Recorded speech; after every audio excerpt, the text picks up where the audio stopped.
All right.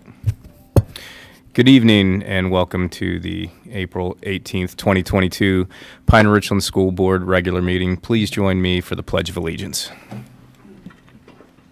Pledge allegiance to the flag of the United States of America and to the republic for which it stands, one nation, under God, indivisible, with liberty and justice for all. Roll call, Ms. Williams. Mr. DiTullio? Here. Mrs. Turchik? Here. Mr. Kashani? Here. Mrs. Brusalis? Here. Mr. Cassidy? Here. Mrs. Hillman? Mr. Lyons? Here. Dr. Mihalik? Here. Dr. Meyer? Here. Thank you. All right. Thank you, everybody. And thank you for attending tonight. I know it's still, well, I guess if you walked outside you wouldn't know, but it's spring break for the kids still. So apparently Mother Nature didn't get the memo. But do appreciate the staff coming in and those attending as well. Thank you. We will move to item 1.02, recognition of visitors. I don't believe we had anyone signed up online, but is there anyone in person that would like to? Nope. Okay. We will move to item 1.03, student and staff recognition. And Ms. Hathorn, after you, okay, you got it? All right. It's good with assisting here. Thank you. Thank you. We have some more recognition items tonight. Several Pine-Richland High School students earned awards in the 2022 Western Pennsylvania Regional Scholastic Art and Writing Competition, which was hosted at Seneca Valley. They competed against students from more than 43 schools. Junior Kayla Carmonos was named an American Visions nominee in drawing and illustration. She also earned 6 Gold Key Awards, along with senior Ayla Chandola, junior Kate Lindros, and senior Delaney Rich. Several other students also earned about 15 Silver Key Awards and 48 honorable mentions. The students participate under the direction of teachers Marianne Andressi, Ramon Riley, and Vince Therrell, so congratulations. Several students were selected to participate in the PMEA Junior High District Orchestra hosted at North Hills and included 9th grader Claire Doche, 8th graders Avery Mills and Morgan Ratty, and 7th grader Ellie DeMann. In addition, several students were selected for the PMEA Elementary String Fest, and that'll be hosted April 22nd at East Allegheny. They include 6th graders Linus Daniels, Kate Lenny, Zoe Campbell, Devjanshi Mishra, Kayla Myers, and Samantha Angelo. Students participated under the direction of teachers Ben Colder, Jeff Nicodemus, and Caitlin Parath. Pine-Richland students earned top awards at the Pittsburgh Regional National History Day competition. Junior Catherine Yanni placed first in the individual website category under the direction of teacher Len Carrick. She is now eligible for the state competition. From the middle school, 8th graders earned awards under the direction of Joseph Bailey, Ryan Noir for first place for junior individual website category, Mallory Ammerman, Avery Mills, and Evelyn Lawler for second place for junior group, and Kelsey Neal for third place in junior individual performance category. Teachers Len Carrick and Eric Brown earned Senior King Awards, and Joseph Bailey a Junior King Award, so it's nice for the teachers to be recognized as well. The state competition is May 7th through 8th. 8th grader Sanika Daz and Fiona Cassil earned honorable mentions under the direction of teacher Robert Densmore. Pine-Richland students will compete at the Odyssey of the Mind World Finals at Iowa State University in May. They will compete against 80 to 100 teams in their age division. They've been competing under the direction of Coach Isolt, who owns Steam Studio, and you can check out all of those awardees on the website. Also, Thursday, April 7th, students from the Pine-Richland Advanced Video Production and TV classes attended the 2022 Digital Media Arts Consortium student competition at Robert Morris. Taking home awards were best in category for animation was senior Geneva Doty, best in category for documentary, sophomore Quinn Martin, and an award of excellence for live event, PRTV Club, with director Braden Perry, who's a junior, and crew member Francesca Zotola, who is also a junior. The students participate under the direction of teacher Aaron Kohler, who is a PRTV Club sponsor, and also along with Steve Karpinski and Bill Clack, who are PRT Club advisors. Pine-Richland High School junior Sureshi Mondo earned the 2022 Western PA Affiliate Award for Aspirations in Computing under the direction of teacher Valerie Klosky. Also, the Leukemia and Lymphoma Society is recognizing high school sophomore Jocelyn Rich and junior Maxine Gill for fundraising achievements. Between both of them, they led the charge and raised more than $88,000. So big collection there. Pine-Richland High School theater students hosted the Directors Showcase on April 12th under the direction of teacher Michelle Bruno. The program contained a mix of student directors, including Leah Meyer and junior Paige Johnson and Bryn Serloff. They performed one-act scenes, and they worked with also Mr. Clack and Karpinski as well. So the final process and the step was the performance. Also, 2 Pine-Richland seniors led their team to a national medal. Laura and Megan Snarnich skate with Steel City Selects ice hockey team. They are national champions in their division. Senior Reed Duncan has been selected to join the Pittsburgh Thunderbirds. That's a professional ultimate disc team, so congratulations. Their first game is in April against the Detroit Mechanics.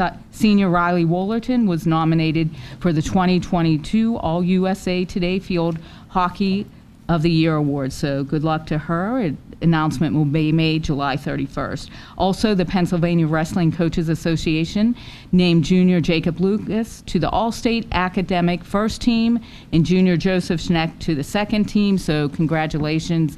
Lots of awards, and we seem to be going globally to nationals and worlds.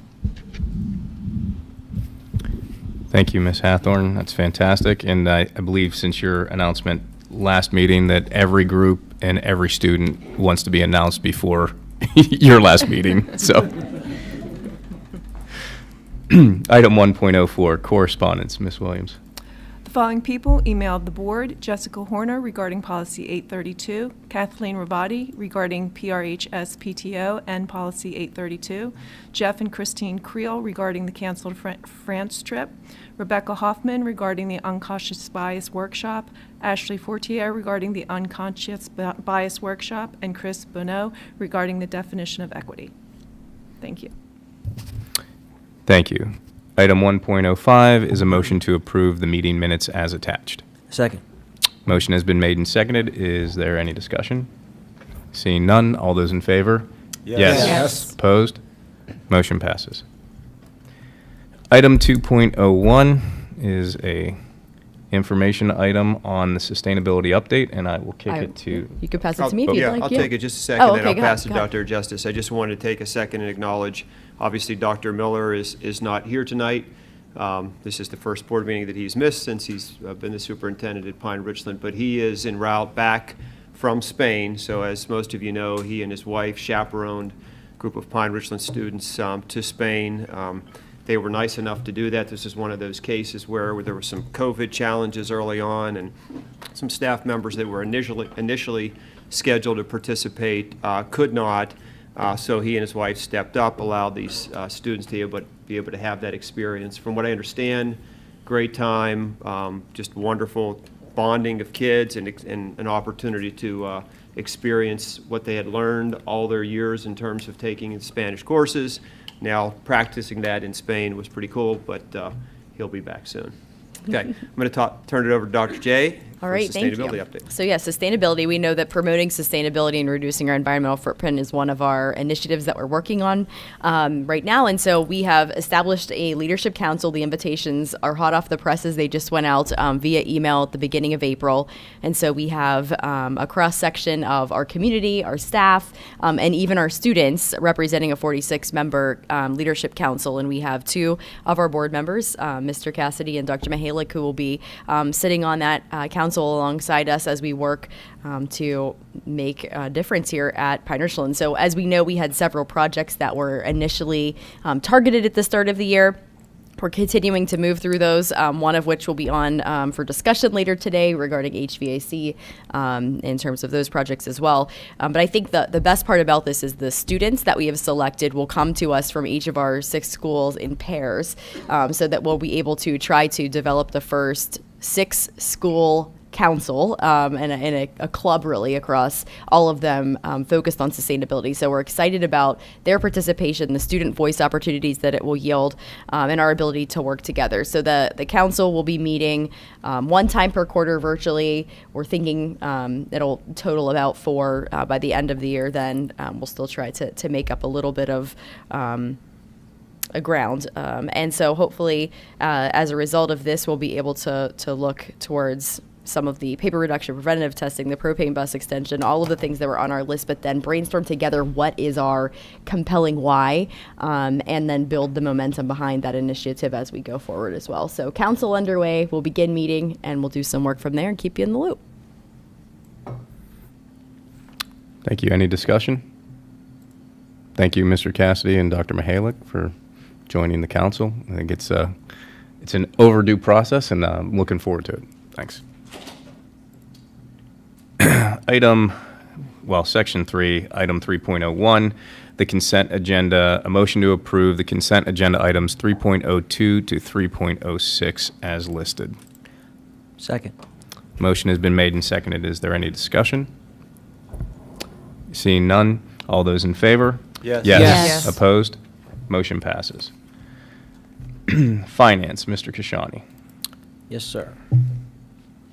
So item 4.01 is a motion to approve the financial reports dated February 28th, 2022, and accounts payable dated April 18th, 2022, in the amount of $867,756.26, and paid accounts for March, April in the amount of $1,641,325.15 as listed.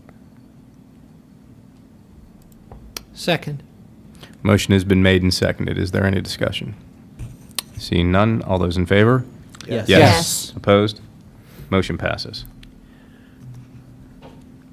Item 4.02 is a motion to approve budget transfers in the amount of $87,294.02 as attached. Second. Motion has been made and seconded. Is there any discussion? Seeing none, all those in favor? Yes. Yes. Opposed? Motion passes. Item 4.03 is a motion to approve the engagement letter from Echo Financial Products, LLC, in the amount of $5,700 to prepare derivative valuations and fair value services required by the Governmental Standards Board. Second. Motion has been made and seconded. Is there any discussion? All those in favor? Yes. Yes. Yes. Opposed? Motion passes. Item 4.04, motion to approve the following individuals as check signers for the accounts listed.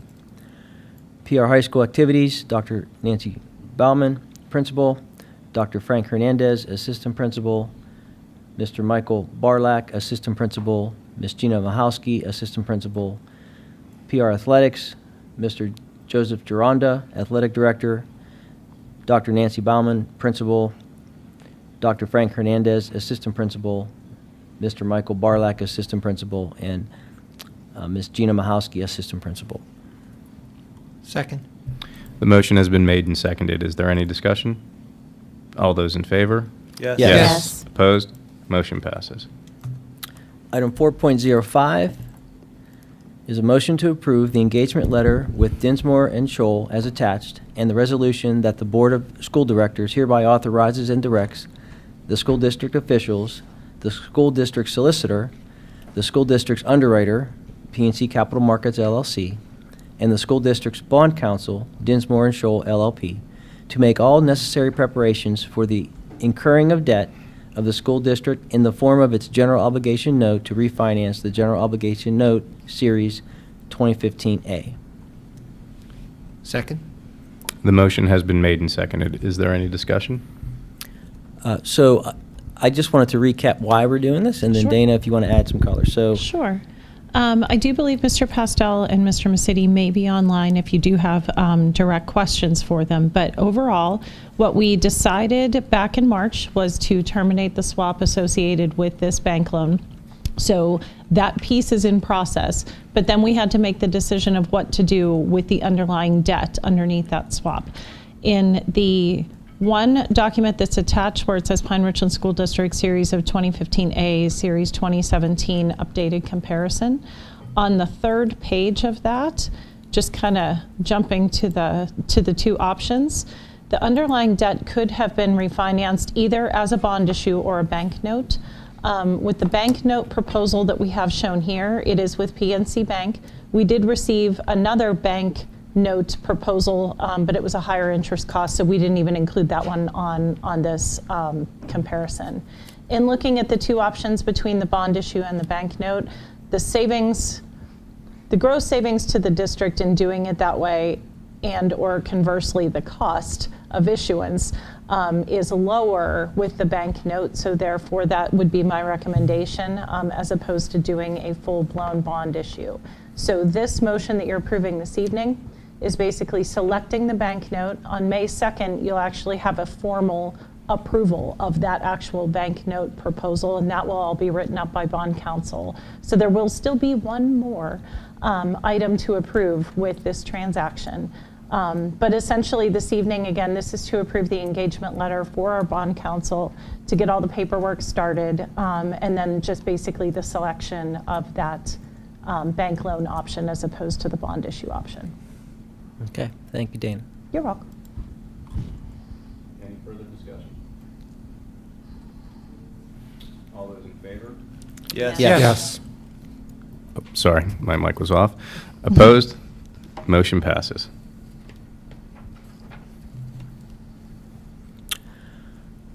Item 4.06 is an informational item, a reminder that we have our next Finance Governance meeting on May 2nd. And in addition to discussing the 2022-23 budget, capital funding plan, we'll also talk about Series 2017 and 2014 bonds, which we agreed to revisit on May 2nd. So, We will have an updated swap advisory report as Okay. well. thank you. You're welcome. Thank you. Thank you, Mr. Kashani. Buildings and Grounds, Dr. Mihalik. Thank you. Item 5.01 is a motion to accept bids and award contracts in the amount of $1,973,000 to Legalia Mechanical and $127,777 to Wright Electric Incorporated for a total cost of $2,100,777 for the purchase and installation of heating and cooling unit replacements at Wexford, Richland, and Hants Elementary Schools. Second. The motion has been made and seconded. Is there any discussion? Maybe, does Mr. Zimmerman have anything to add? Because these bids are much higher than what we originally thought, it'd be useful to hear a little bit more there. Thanks. I believe he's online, but I can't. That's correct. Okay. Yeah, so, thanks for giving me time to talk about this. So, the bids came in 2 weeks ago today, and they were much higher than anticipated. In that time, we've gone back and reviewed those bids, talked to some other vendors that participated in the process but did not include a bid in the process. We had 4 HVAC companies that were picked up drawings from Sprintscape with the intent to bid. 3 electrical vendors who did the same. And as you can see, only 2 HVAC contractors actually bid. Those 2 bids are pretty close to each other in respect to the total amount of the bid. They kind of quantify.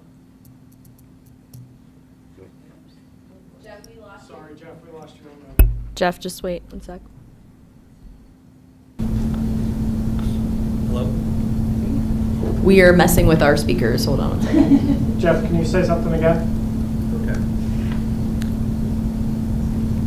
Jeff, if you talk, just again, we're trying to pick up your audio. Just say a few things. Sing the Rainbow Connection by Kermit the Frog.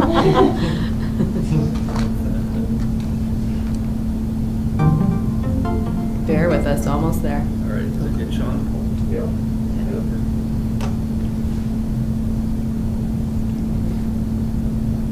You good? I think you're good.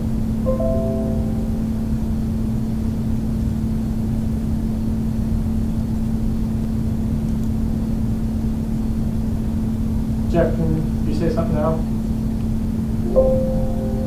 Yep, is everything all right, Sean? Steve, can you boost that?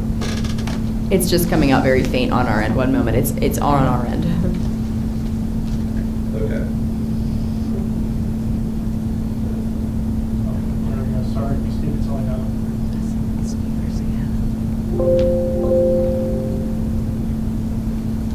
All right, that should be better.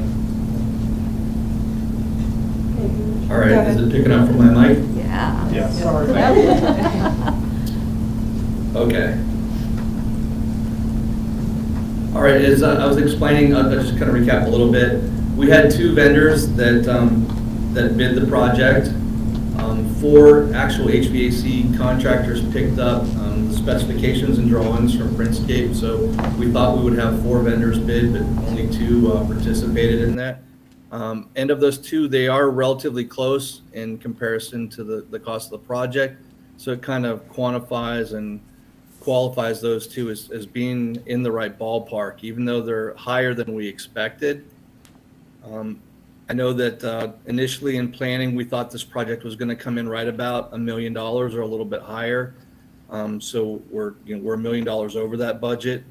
And breaking down the costs, we were able to determine that a lot of it had to do with the actual units themselves. Almost 400,000 in that excess was because of the units themselves.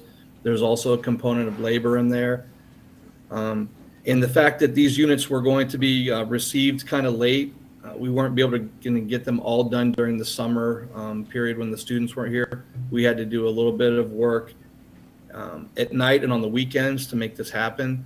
That added some additional cost to it. But in going back through the quotes, we tried to figure out if there were things that we could do to lessen it if we were to rebid it. And at this point, it kind of looks like the market conditions are dictating what we can and can't do as far as saving any more additional funds on this. If we were to rebid it, I'm not sure that we would save the amount of money that we're looking to save. We would still be in that close to $2 million range. And when we talked to the vendors who bid it, as far as what their outlook was for equipment purchases in the summer of 23, perhaps, they said that they don't see anything going down by that time. And just in this past year, labor rate has gone up about 25%. So we're facing all these unfavorable market conditions and supply chain conditions. And at this point, operationally, we need this project to happen. The schools need these units to be installed. It's a great project. It was a better project when we had the free money from the federal government. Now, really, this federal government money is going to be used to offset the additional costs in a project that we were going to have to do anyway.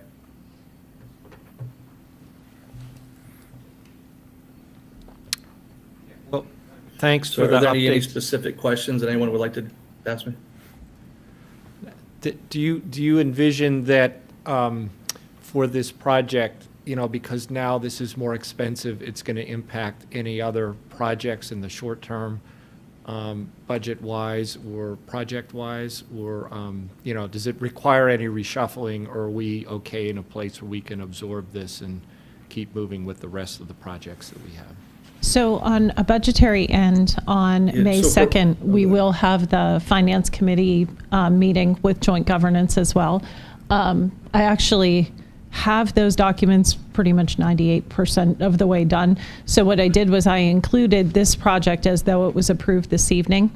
It will reflect this project in the general fund, especially too because it gets complicated, but we can't necessarily accept grant funds in the capital reserve, so we have to budget for it in the general fund. That being said, originally when I presented the last version of the budget, it showed that we were drawing down about $1.8 million of fund balance. I was all excited because we made changes on our end. It brought our deficit down.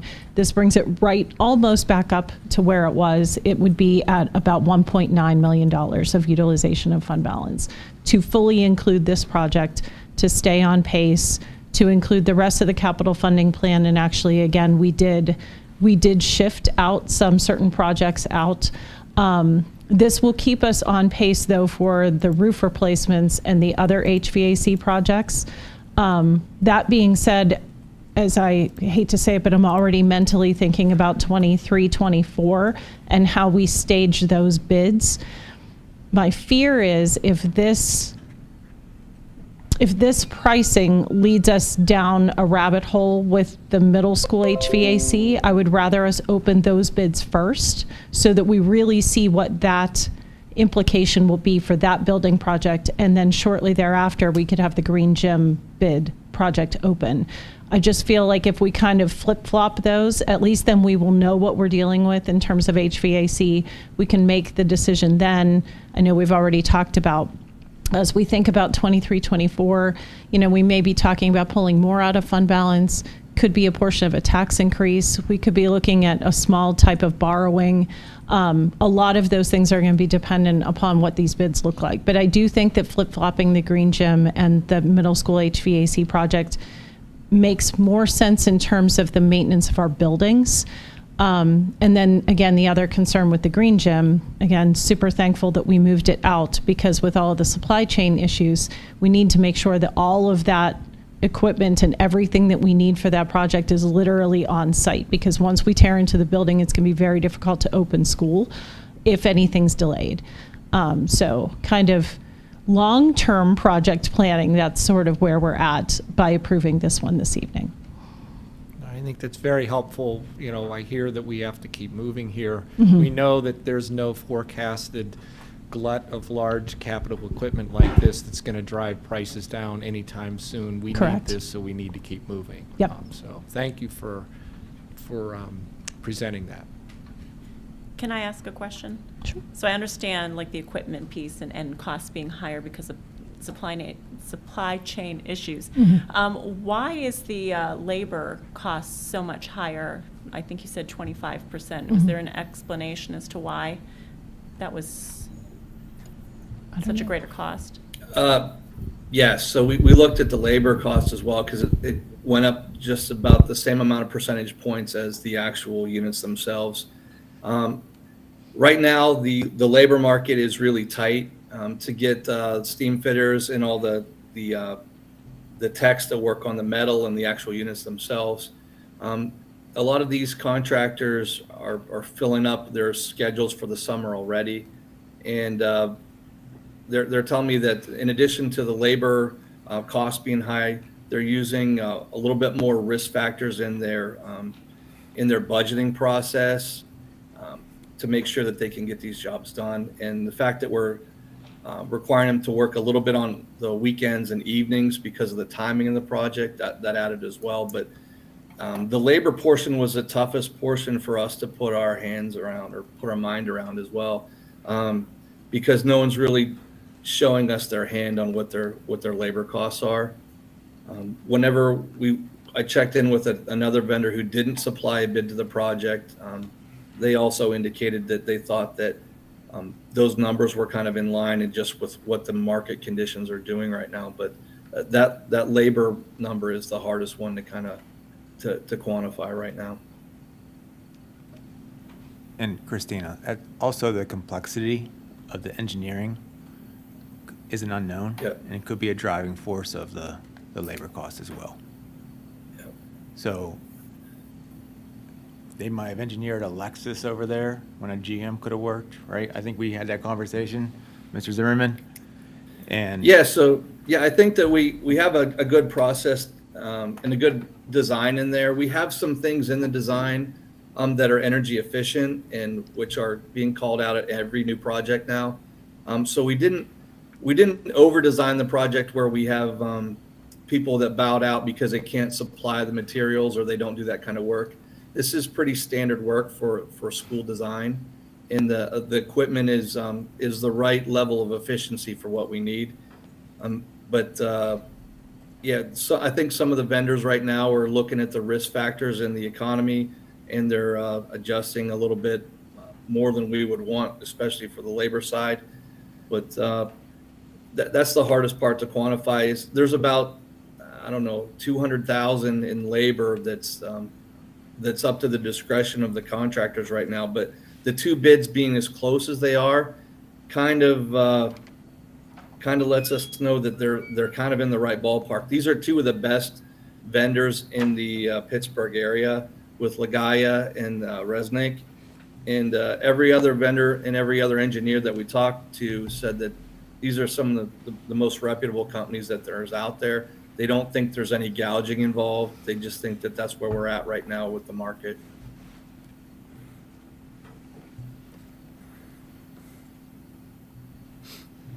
Is there any further discussion? All those in favor? Yes. Yes. Opposed?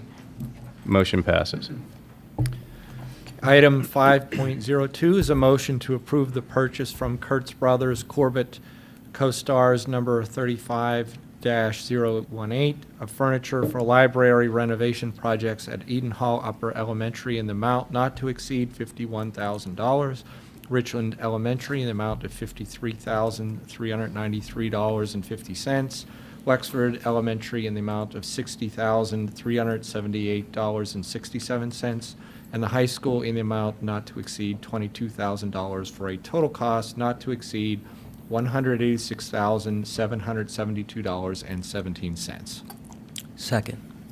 The motion has been made and seconded. Is there any discussion? All those in favor? Yes. Opposed? Motion passes.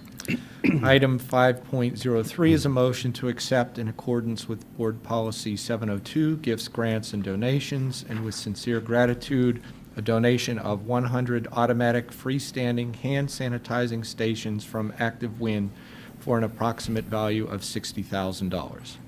Second. The motion has been made and seconded. Is there any discussion? I'd just like to say thank you for the donation. Yeah, thanks. All those in favor? Yes. Yes. Opposed? Motion passes. And item 5.04 is a motion to accept in accordance with the same gift policy 702 and with sincere gratitude a donation from the PR Touchdown Club, an industrial coffee maker for the stadium concession stand at a cost of approximately $1,900. The unit can brew up to 18.9 gallons of coffee per hour. Second. Motion's been made and seconded. Is there any discussion? It's an impressive number. I love the fact that that number is in there and it's to the 0.9. I love it. I just love it. That's And right. again, The 10th thank gallon. you. I mean, it's, Get your cookies and coffee. yeah. All those in favor? Yes. Yes. Yes. Opposed? Motion passes. Thanks. And item 5.05 is an information item for board consideration at the May planning meeting, a motion to approve paving and concrete repairs at Wexford, Richland Elementary Schools, and Eden Hall Upper Elementary through Pave Connect at a cost to be revealed at that time. Thank you. Thank you, Dr. Mihalik. Academic achievement, Dr. Meyer. Oh, my computer decided to I can- freeze. I can take it. Okay. It's an information. It's information item. Oh, there it goes. It's about the academic achievement in-depth program review, and I'll pass it off to Dr. Prespinelli. Yep, thank you, Dr. Meyer. So we just wanted to give board and community update on our in-depth program review process for this year. The intro is we have 9 departments in implementation phase. That's the action plan work for change based upon their studies and their recommendations. But we have art, special education, MTSS, and world language are in their study phase. And you can see there's an image there that we shared. Again, that's our process design. We're coming up on the latter half of the study, which is when we're lifting all of the research into emerging recommendations. We're a little bit behind because we took the month of January off because of all the needs for substitutes around COVID and the challenges we were having at that time. But we're prepared to share those reports, or will be prepared to share those reports with the board in June. So we just wanted to give you an update on that and talk about some tentative dates, because it's a little bit out of the ordinary on some of these recommendations of times and dates. So for art and world language, so we're going to package them in 2 separate meetings. We'll do art, and our recommendation is do art and world language together, and then we'll do special education / MTSS together. would like to do, start a little bit early on the governance meeting on June 6th, so start at 5:30 instead of 6 o'clock. Typically take a little bit more time to share those recommendations. We do have staff members that participated that come and they share in the presentation. And then the second presentation we wanted to talk about was for special ed and MTSS. That would be on June 20th. We already have a 6 o'clock strategic update for operational services scheduled.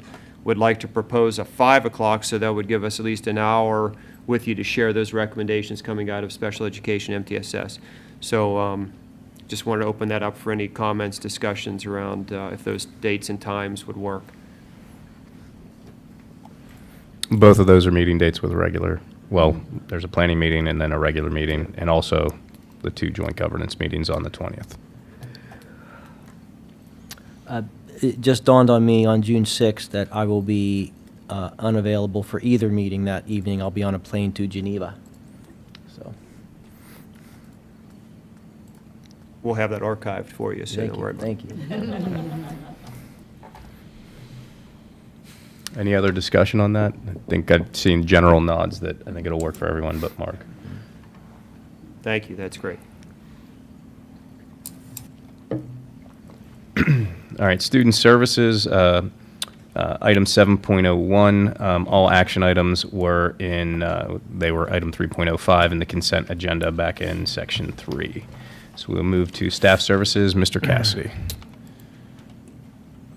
Item 8.01 is an action item. It's a motion to approve the PREA, PRESPA personnel and athletic, non-athletic supplementals as attached. Second. Motion has been made and seconded. Is there any discussion? All those in favor? Yes. Yes. Opposed? Motion passes. 8.02 is an action item. It's a motion to approve the third and final reading of batch policies 900 community as attached. Second. Motion has been made and seconded. Is there any discussion? Yeah, I have a couple questions. So we can still continue to pull things out, right, at this point? If there's group kind of, Right. but yeah. So I have a couple questions. One is on policy 914. This seems to have been written for a specific circumstance that we had here. Because, let me pull it up.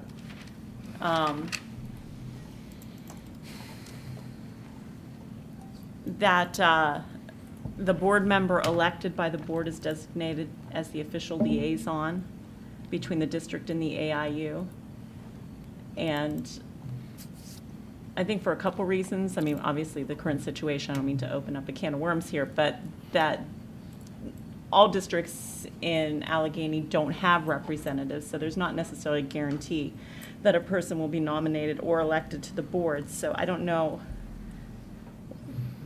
why that was written in there like that. So I don't know if you can provide some history there, or, I mean, is it just because of your role, or No. should that be changed? Am I correct? in s- potentially. I don't So- know if we even made changes. Yeah, so what I would say to is it. this. The structure that we have in Allegheny County is unique in that so many. we have so many. Right. That catchment area includes 42 school districts.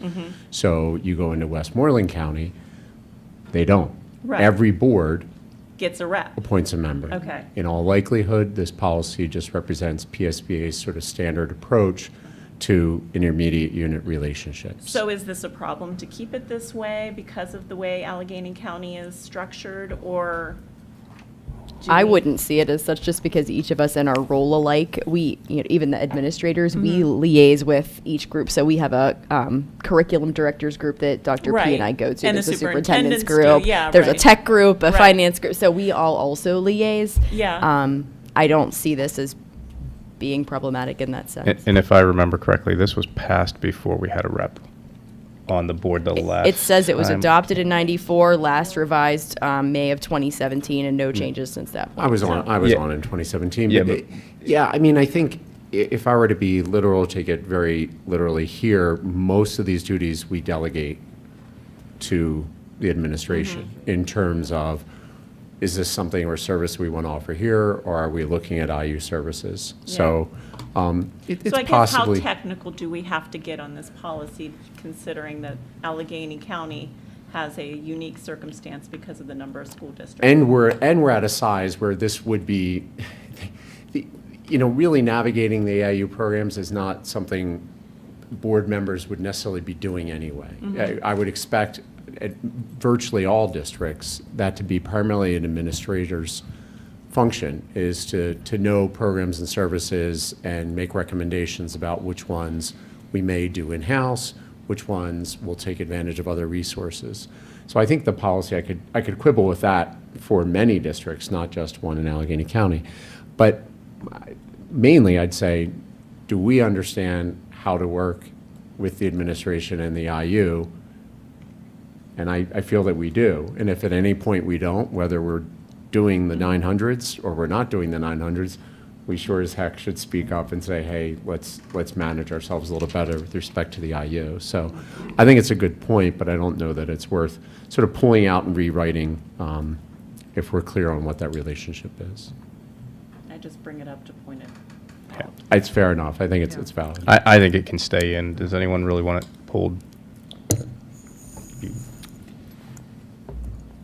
I don't know if I care, I just wanted to point it out. Yeah, no, that's fine. No, understood. But I think like Peter said, if we understand the relationship and know how to manage the relationship, then, yeah. Yeah, I think it's a good point, but I don't know if it's really necessary to make a change, but Okay. I think it's good to point that out. And then the other thing I wanted to point out, and just rereading these today, is on 913.1, the one about advertising. There was one clause in there that says, and this is by no means anything about our superintendent, just in general, that the final determiner of whether something, if there's some sort of conflict in that decision, that's the end-all decision maker. And being that as a school board, the superintendent serves at the pleasure of the school board, and I'm wondering, with other policies, it defers to the school board when there's some sort of problem.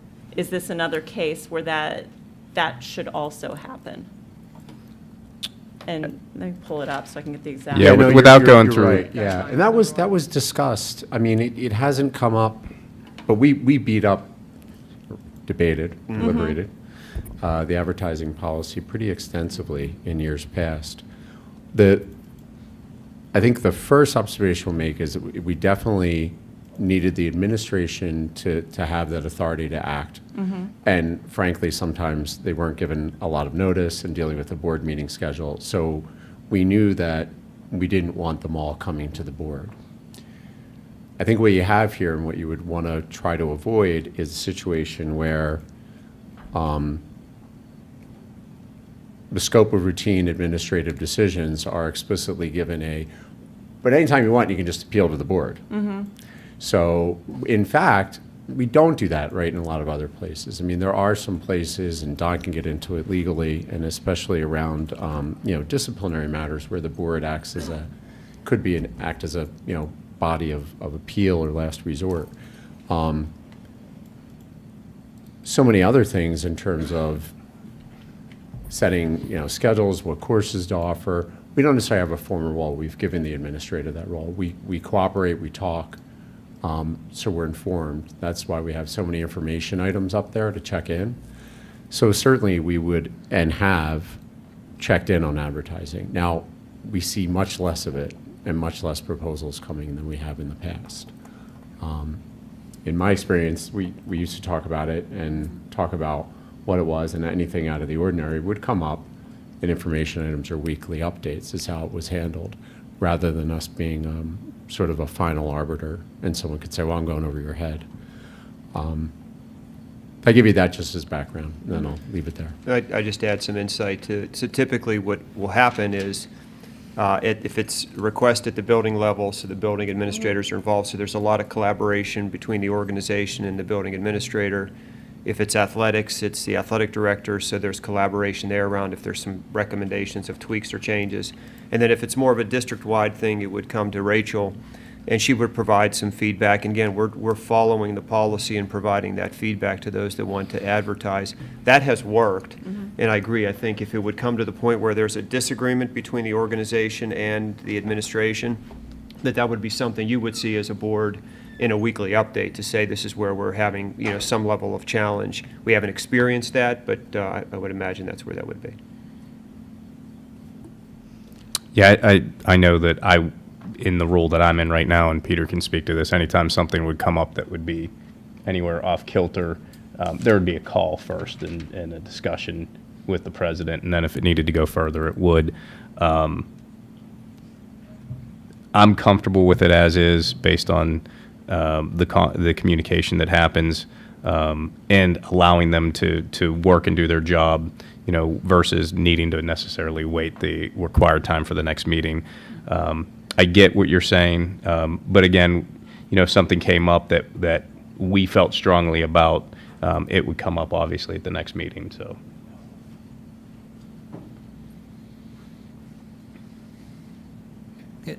I mean, this is one where it starts to feel like reaching into operations a bit for us to assign ourselves that authority for that approval.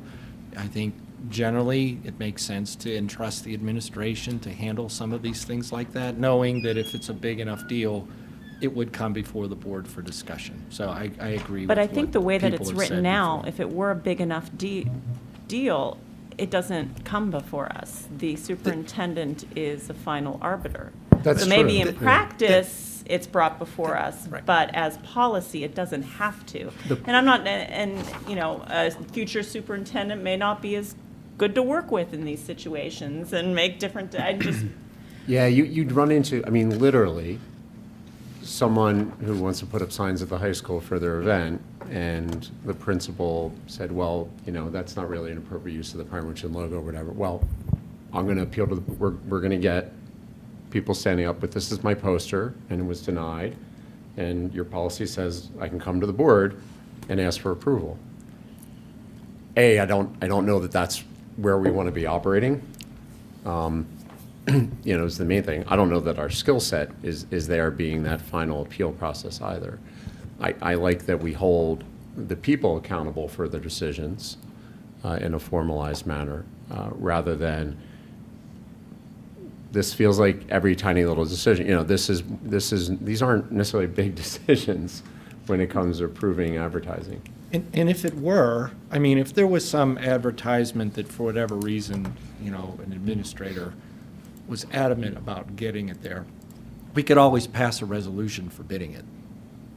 Yeah, that's, yeah. So, Yeah, and it could be within 2 weeks. And again, there are a lot of, restrictions in here, and we did talk about that language quite a bit when that came up last time, the restriction section. Can I ask So- the opposite question? If there was a sign an administrator did not approve, would we have it, but we all thought it needed to happen, would we do a resolution in that case? We certainly absolutely have the could, yeah. capability. Yeah, if it was brought before the board, if somebody sent it out and there was a consensus that said, and Dawn, correct me if I'm wrong on this, right? We said, hey, we think that this is within policy, we can put it through. So I'm going to be the lawyer, I'm not. So isn't that us stepping in and being the final arbiter in these cases? You're into this soft area. I know. Yeah. So you're into the Yeah. soft area, right? So at the end of the day, every resolution that we've passed here, these guys could just ignore. You do realize that. They're not formally binding. So anytime you're talking about resolution, it's just words you put down. It's just specific direction to the administration that, is not covered by policy, which is general. Policy is general, and we tend to delve into resolution when we're giving specific direction that goes beyond policy. Probably it should make you feel uncomfortable when you're going to that, because you're in it, as it does here, passing a resolution that I like that ad and I'm sorry you guys didn't, or I don't like that ad, even though the principal said, So you're in this soft area where ultimately, if you're working with administration, and by the way, second to none, this administration has communicated to this board, no one has ever said differently on this board, to, a level that I would hold up against any district in Pennsylvania. We collaborate. we don't get surprises and, how was this decision made? And I'm shocked. It just hasn't happened. So, yeah, you can do the resolution thing. I mean, is it enforceable? But generally speaking, we know when the board has expressed an intent, the administration has adhered to it as best they can. So that also has happened in very recent past. So, And Dawn, correct me if I'm wrong. I mean, basically, the restrictions that we have in here, those are things that, from a speech standpoint, hold up, right? Once we start getting outside of that and want to start deliberating on that, we're going to be talking to you anyway. If because one way or another, if somebody says, hey, I like this or I don't like this, and it's just, well, I don't like what it says, not that it's, it's just against my opinion, then we're going to be starting into semantics and free speech and talking with you anyway. Slippery slope. Yeah, Right. yeah. Exactly. Yeah, Christina, my reaction is that if it's not broke, I don't think we need to fix it. If you see a problem developing, then we can always revisit the policy.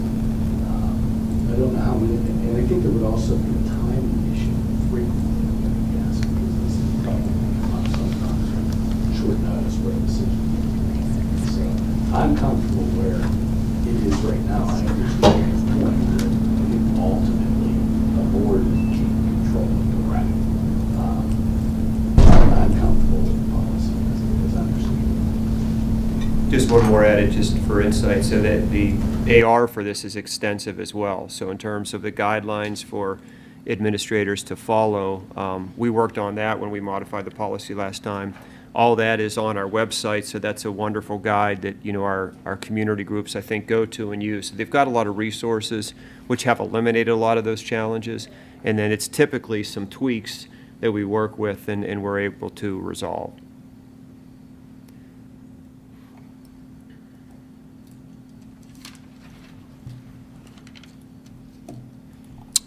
Any further discussion on the 900s? Okay. Okay, let me get back to where I was and make sure. Okay, so we got the motion, we got it seconded. So all those in favor? Yes. Yes. Yes. Opposed? Motion passes. And sorry, we're a little slow on the board docs right now. 8.03 is an action and information item. It's a motion to approve the second reading of batch policies 800 operations as attached. Second. Motion has been made and seconded. Is there any discussion? Seeing none, all those in favor? Yes. Yes. Yes. Opposed? Motion passes. 8.04 is an action item. It's a motion to approve the first reading of batch policies 100 programs as attached and listed below. Second. Motion has been made and seconded. Is there any discussion? Of note on this, we've got policy 108, 119, and 146 pulled from the batch for further discussion and work. Dr. P, any timeline on, in particular, I think it was it 119 is that had a lot of work going on onto it? It does, yeah. Dr. So, P and I are going to get that on our Right, calendars very yeah. shortly. Yes. We'll get back to you. Is that right? No problem. Yeah. Just yeah. So does this feel to you like this is going to be something that we're going to bring up in committee, or I always want to say committee, joint governance, or do you think we'll bring it? I don't know that it has to be joint governance. I think in the course of a regular meeting would be okay, since we do have the 3 existing documents where we can see all the language, and we're really taking that existing language and folding it in. So we're just more or less layering, Yep. as opposed to changing anything. It just changes the level at which it lives, if that makes sense. Yeah, we were thinking we'd bring our first draft to you and then get feedback, and if you feel like we need to go the route of a joint governance, we can definitely do that. I'd rather do it here if we can. Yeah. But yeah, I was just trying to get a feel for everyone. Any further discussion? All those in favor? Yes. Yes. Yes. Opposed? Motion passes. 8.05 is a discussion and information item. During the March 14th and April 4th, 2022 joint governance meetings, the school board and administration continued collaborative discussions on the 3 key areas of focus related to diversity, equity, and inclusion. and I could take it from there. We do have just a couple of slides to talk through, so if somebody that's driving can pull that up.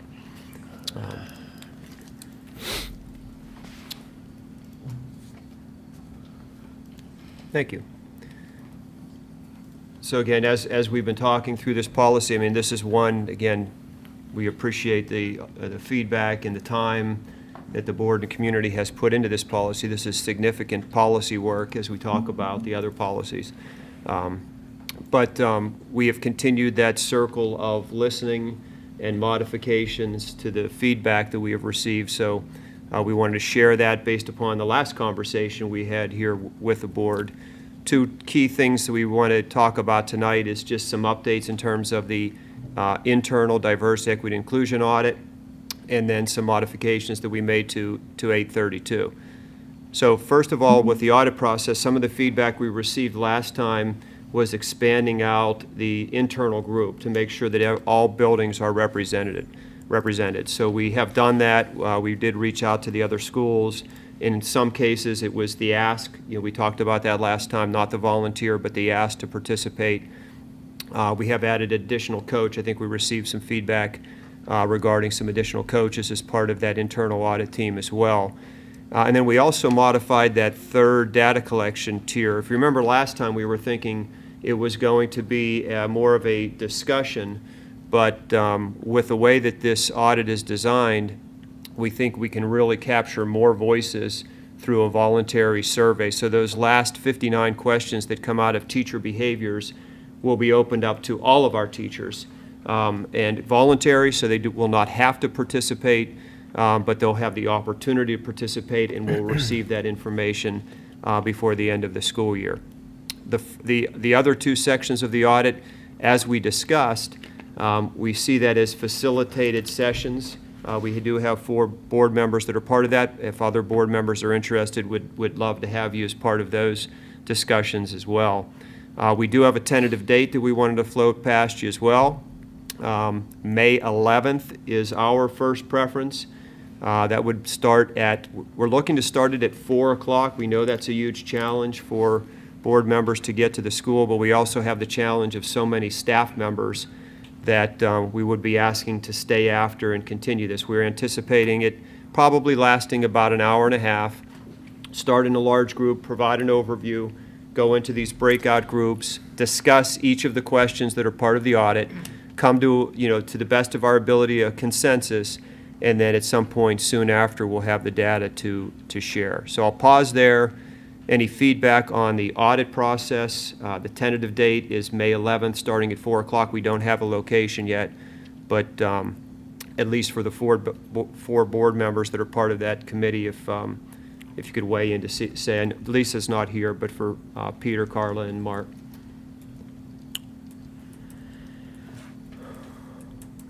And then any other general feedback about the audit process. Well, as far as the date of the 11th, I'll be in Raleigh, North Carolina, so I won't be able, that's not a good date for me. If we were to be able to bring you in virtually, or are you completely? I don't want to. No, virtually Maybe. it could work. Yeah. Okay, because we could even get an IWB in the room that you're in, and I know it's not the best, and I don't want to put pressure on you either. So think about it if you need to. What does the 4th look like? I'm totally fine with participating virtually. I'm comfortable Okay. with that, and I could probably make the 4th is better for me. Okay. Yeah. I could make that in person. It's early or late afternoon again, like after school. Right. Yeah. Okay. So again, hopefully you continue to hear your voice in terms of the modifications we're making to all these processes, and we did the same thing with 832. So again, we made some modifications to the policy. There's not a ton of them, but it was based on the feedback that we received the last time that we were together. Just quickly to run through that in the opening paragraph, we made some minor adjustments to some language. Instead of fair and just, it now reads, the board adopts this policy to ensure the appropriate allocations of resources, and then that sentence continues. We made some modifications to the definition of barriers to align more to the opportunities to participate, that language that we discussed the last time that we were together. We did spend some time last time on the definition of equity, where we talked about elimination of all barriers could be a challenge, so we added the word mitigation or elimination of barriers. Again, that's based upon the feedback that we received last time. And then opportunity gaps, some modifications you'll see to that language. So now it reads, opportunity gaps shall mean those barriers potentially preventing students from the chance to participate and engage in extracurricular, co-curricular activities, academic or other programs. So it's, again, to the best of our ability, removing and eliminating those barriers if we can. And that's the extent of the changes. So again, we're getting to the point where hopefully, again, you're seeing your feedback, you've seen the modifications to the policy. I'll pause there, open it up for discussion, and then what we'd like to hear is next steps. From here, any other suggestions, recommendations. We feel like we have gotten to the point where we've exhausted, in terms of modifications to this policy. So just looking for some guidance on next steps with it. Is that bringing it forward for a first read? What are your thoughts around that?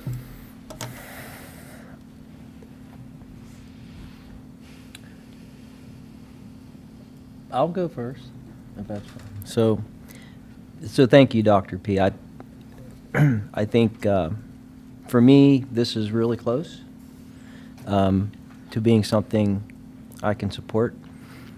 And I think what it would take, just one other little change, and I don't know for sure if this makes a difference for anyone else that might be really close, like I am. When I really look at our definition of equity, it essentially means access.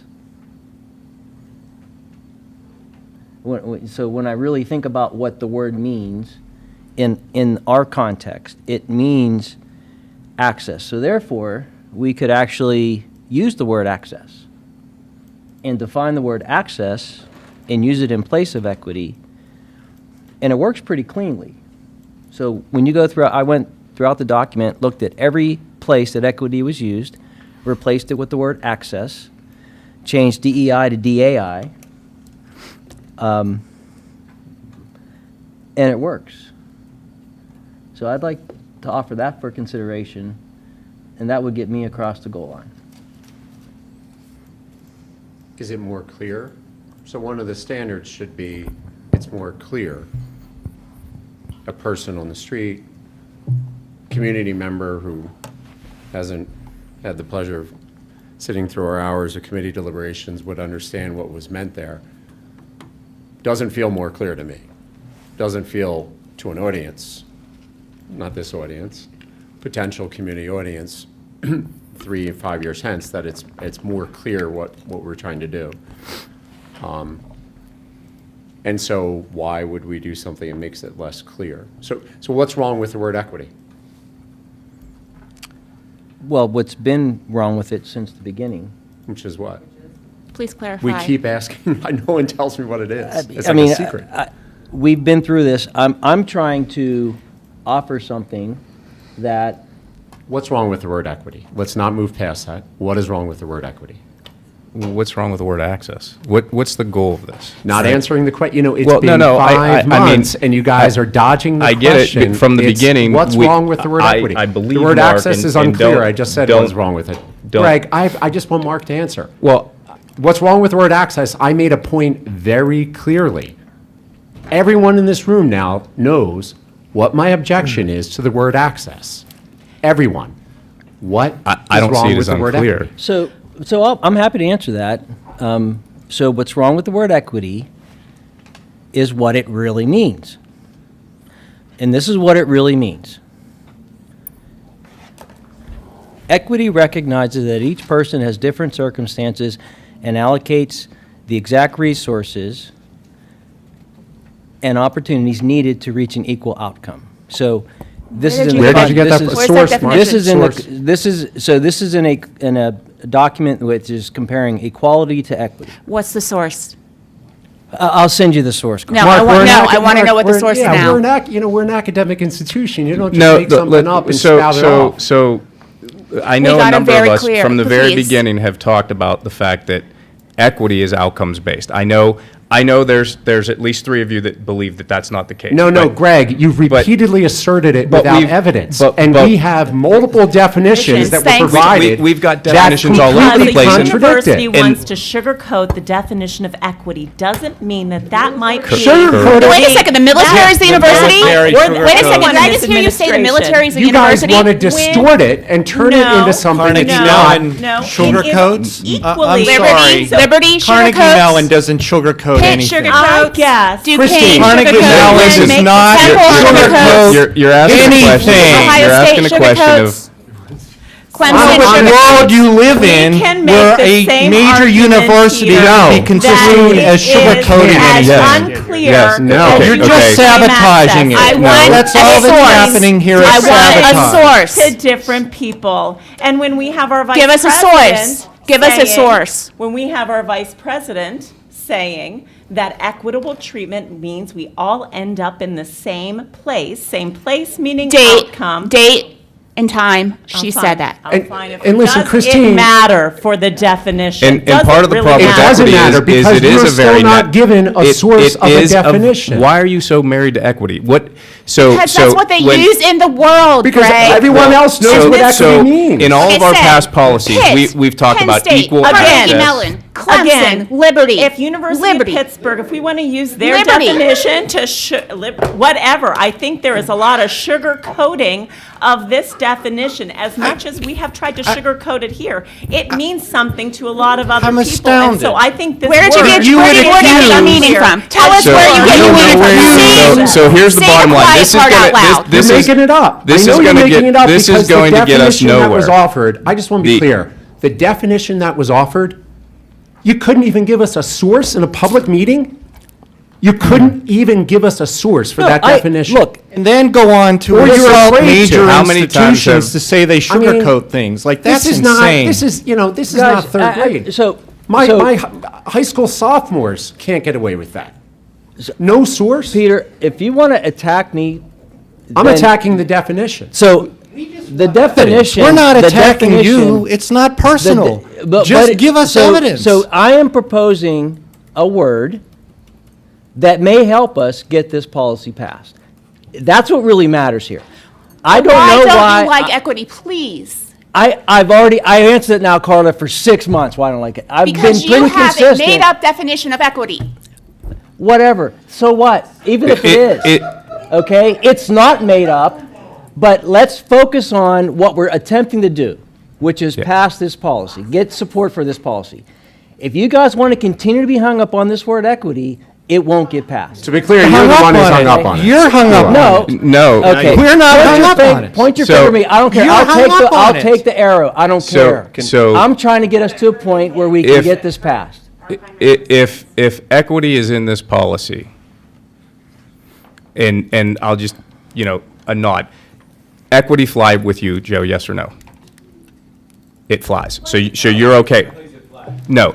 Does equity fly with you? No. Matt? Yeah, yes. You can't- I'm no. just, no, because this is going to be not- decided by the board. If there It's are not how 3 or 4. meaning is not constructed by a vote. Meaning comes through If discussion this, and if sharing this evidence. if this moves through with equity in it, what I'm trying to find out is, does it pass or does it not? That's all I'm trying, that's what our job is, right?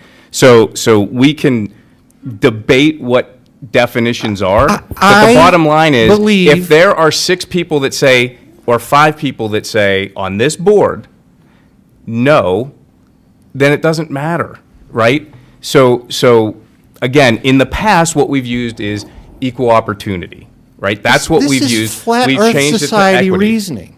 You can't do that. Like, just because 5 people on a board won't agree to something doesn't make it correct. It doesn't make it right. But it makes it whether it passes or not, Matt, and that's, But- I mean, but- so but that's, we're not you know, about passing. again, We're about constructing and so there are building and there are sharing people that are and hung up on making the. I meaning have together. I have other potential issues, right? Like I look at, you know, when I look at this, I always come back to, what does this policy mean? Like, what are we trying to accomplish, right? And what are we trying to accomplish that we don't already have in place? That's the big thing. Like that, what I don't see is exactly how we're going to do things differently. We Right. have people who need this. Like, we're not just making this stuff up. There are people in our community that ask for this. They give reasons why this is an important thing. And it's not just this community, it's many communities. But And how are many we going to institutions operate hear differently? that. And that was a question I asked very early on. That's, Concrete examples. There'll be teacher training that deals with how to deal with hard subjects. Like, one of the hardest books ever to teach is To Kill a Mockingbird. And I know for a fact, because my daughter's friend has been put in this situation of being the only person of color in the classroom and having to deal with that word. And I'm not a book banner, and I don't think that book should be banned, but we need to be able to teach teachers how to teach it. Amy, would you be comfortable teaching that book right now, To Kill a Mockingbird, without training? so. No, well. And I we're mean, going we to do don't an have to get equity into audit, all Greg, this, but- Greg. So, But wait, Greg, Yeah. Greg, Well- yeah, listen, I want you to listen, because everything Carla's going to mention has been mentioned here I repeatedly. understand. Including the equity audit, which we just discussed. So to sit here as board president and say, Well, I don't ho- understand No, what I what still we're gonna don't, do. because we are every student every day. What I see this policy doing, what I, We need to look at the what, data. okay, we can look at the data. That's the with- equity audit. Without a policy. and we can apparently do an equity audit without a policy as well, because we did one last year. And we've changed hiring practices. Isn't it stronger with a policy? Without a policy. Does it really? I mean, we're moving forward it without a policy now, too. It doesn't Right. make a difference. We don't need a policy for some of these things. So. And also, You're ignoring no, voices. we're not. Yes, What we are you saying are. is, We're why are trying to you listen getting to hung all up on one voices. word when we are willing to move forward on a lot of other things, but you are making this and dragging this out so people don't get the help that they need, because we are willing to work on some of those things like teacher training. I think this is where you're going wrong. So Yes. Christine, if I So- can say, because I've heard from multiple people who define the word equity and have a meaning imbued in it, that I have a few ideas where it comes from, but I'm not going to fill in the blanks. I'm going to make you guys do the work. Give me a definition. Well, give me a source. Okay, Give okay, me, all right, wait, so- let me finish, Mark, I'm not done, because I've been hearing this all along. We have been carrying the water for you guys. What you do is you throw pot shots at the policy, but don't fix it. You want to get rid of the word equity, it's 18 or 26 times in that policy. I spent Submit, 2 I'm not done, Okay, Christine. all right. I'm not done. Submit an amendment. Rewrite it. Do some work. The only guy who's provided source definitions for word equity is sitting out there, and he did a heck of a lot more work than those who assert it doesn't mean what we all know it means. So, I mean, do the work. Stop with the pot shots and do the work. So actually, so So- let me, may I, Christina, because this is crazy. Peter, you're doing it again. I just did the work.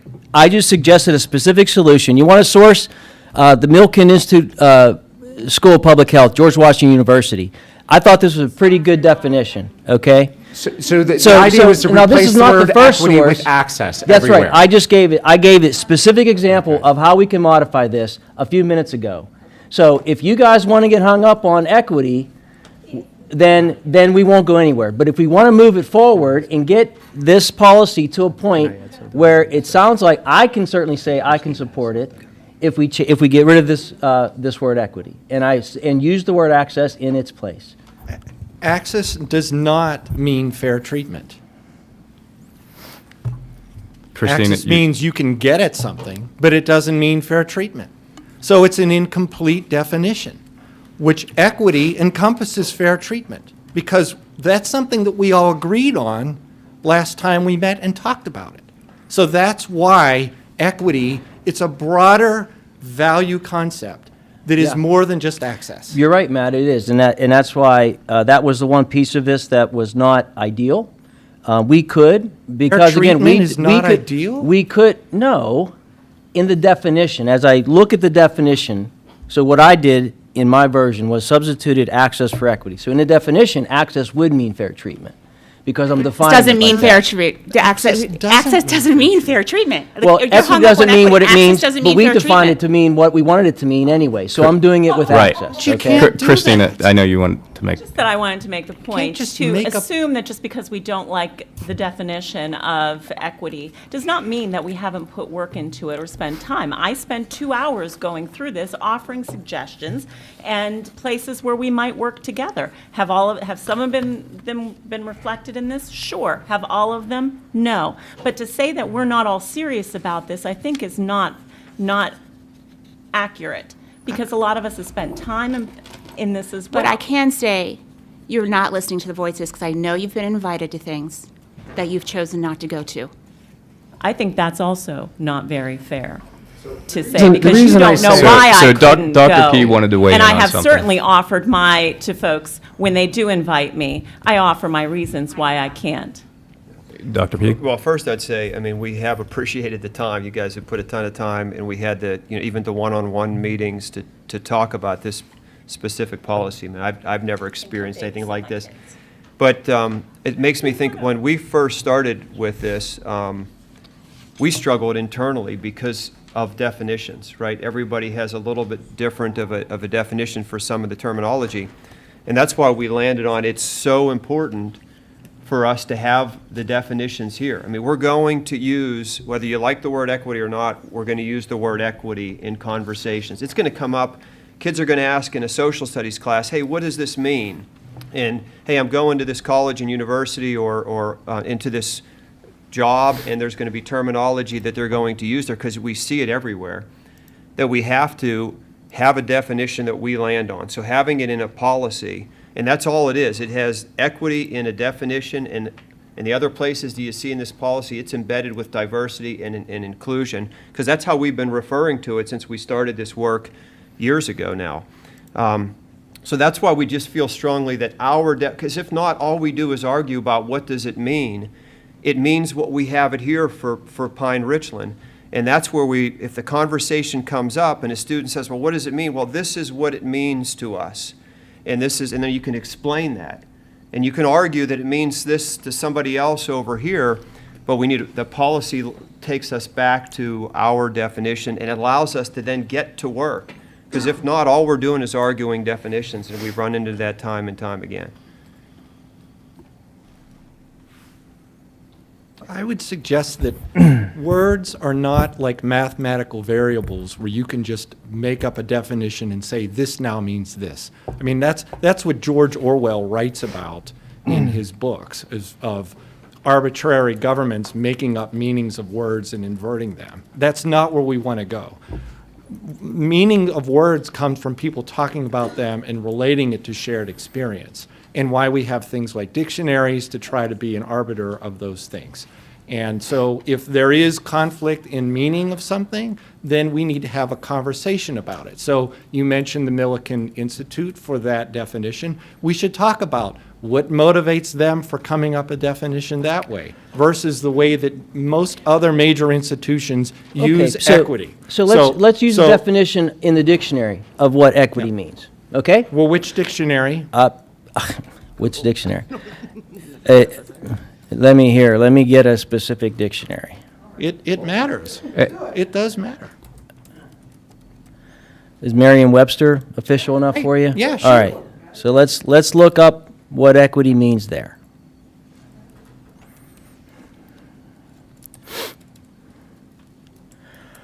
All right.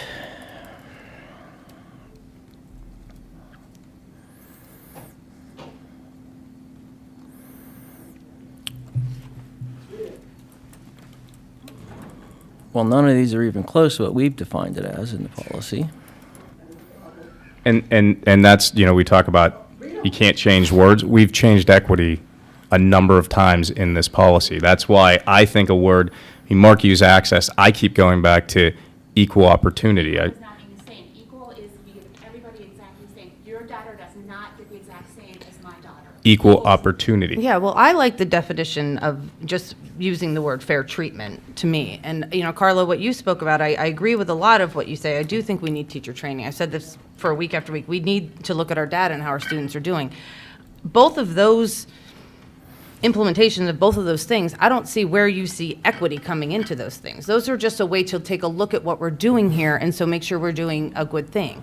And I think what Mark is trying to get at is that a lot of us, whether you agree or not, are hung up on equity, and we are trying to find a common ground and common language so we can get a policy in place with teacher training, with data, with the things that we agree on to help our students. So if you, this want to was say done- you're hung up on equity, everybody's hung up on equity, we're all just trying We're to not find a hung up on common equity. place to land. That hard work on finding the common language was done in a group constituting dozens of community members. 2 hours? That was each meeting. Dozens of hours try. Parents, students. Mark was there. No objections. Oh, no, No that's not objections to the true, word- Peter. to the I've word object, equity. no, correction. As it was defined. I have been very consistent from the get-go of my objection to the word equity, as it's changed definitions along the way. But what- I've been As consistent. what I have, We what I changed have in our definitions of it. definition of equity, beyond a doubt, because we have a process behind it, is I have a definition that has a community consensus behind it. I know this because it went through a public process. In the Multiple- council? What do you, in the council, do you mean? Yeah. No, but it's also this process. And It's also changed this through- process. It's changed It's through changed this through this process. process. And it's So changed- the and it's process changed isn't here. done. The process is not complete because we're still talking about this. Yeah, and Mrs. Hellman's not here, but I asked Joe, and then we've seen from Amy, Christina, and Mark, and correct me if I'm wrong, equity in the policy is not, you're not in favor of that. So that would be a majority of who sits here. And again, why? Ms. Hillman's not here. Well, I'm So asking, that's- so Greg, I'm asking instead that we follow more formal. If Mark is proposing an amendment, then propose an amendment to the language of the policy. I don't like getting so informal at this juncture. I think it's dangerous. Well, I mean, amendments are actually pretty strong. I proposed, we've talked about this for how many, and we've talked about wording, so I proposed a wording change, which, it's just one way. I agree with, How do you define access, by the way? Well, let's look at our definition in the newly written policy, right? And this is what I mean about doing the work, and my screen just went blank. But, so could you read the new definition, substitute the word access for equity, Matt? And it says, access is, if it's in the, it'll just, literally it'll say access is access, because now that's clear. We all know what that means, right?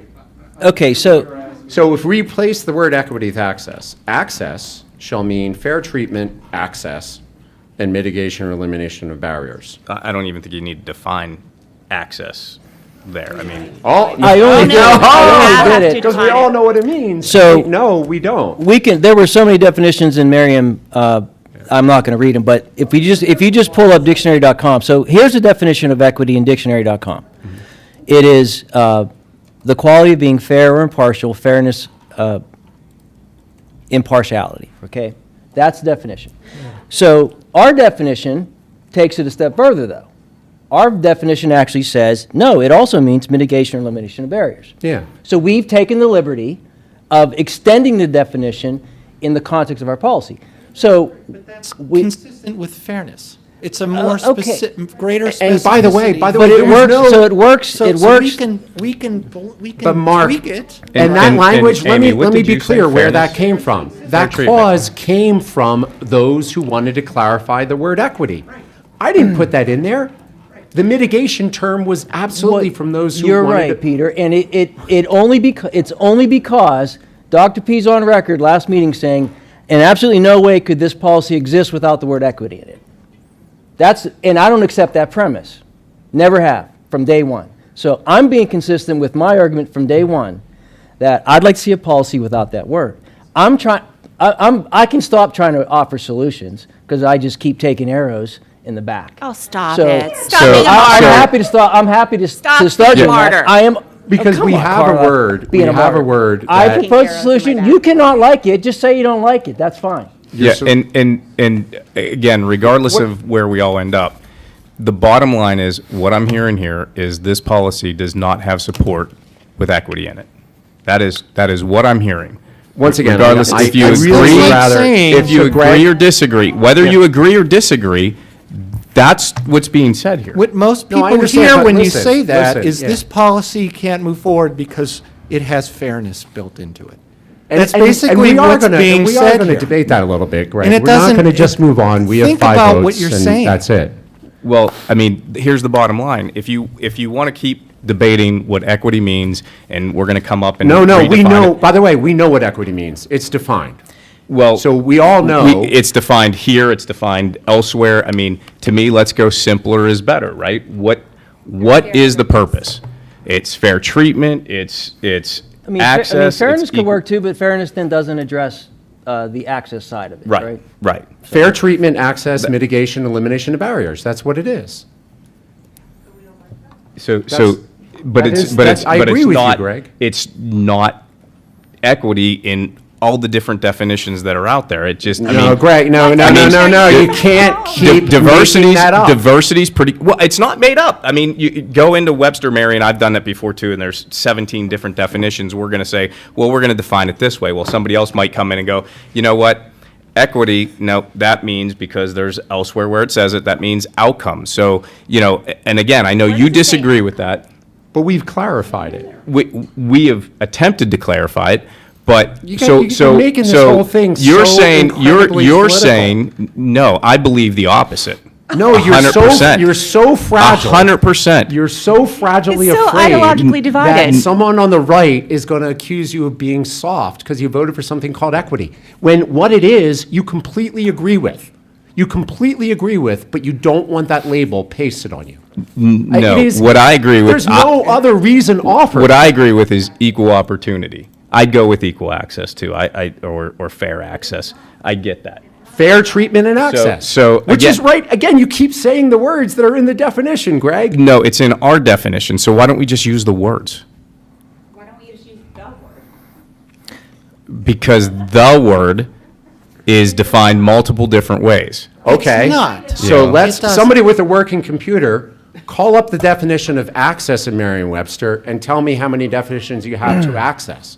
But apparently, we don't need to define access. So the other option is just to use fairness when we mean fairness, use access when we mean access, and don't even use the word equity at all, and just call it consider it diversity and inclusion. Which was Or fairness. talked policy, about every very single from the day. beginning. Or not from the beginning, but A yeah. diversity, inclusion, fair treatment, access, and elimination of barrier My policy. question is, It's No, a lot- it wouldn't it's be a in the lot- title. I'm saying- It's a lot of words to say No, I'm the not saying in same the thing. title, Matt. I'm saying when you read the document, right, whenever we're using the word equity, sometimes the context means fairness, sometimes the context means access. So we would just use those words throughout the Right. document. so there's. Right. So what does it mean in the context of diversity, equity, and inclusion audit?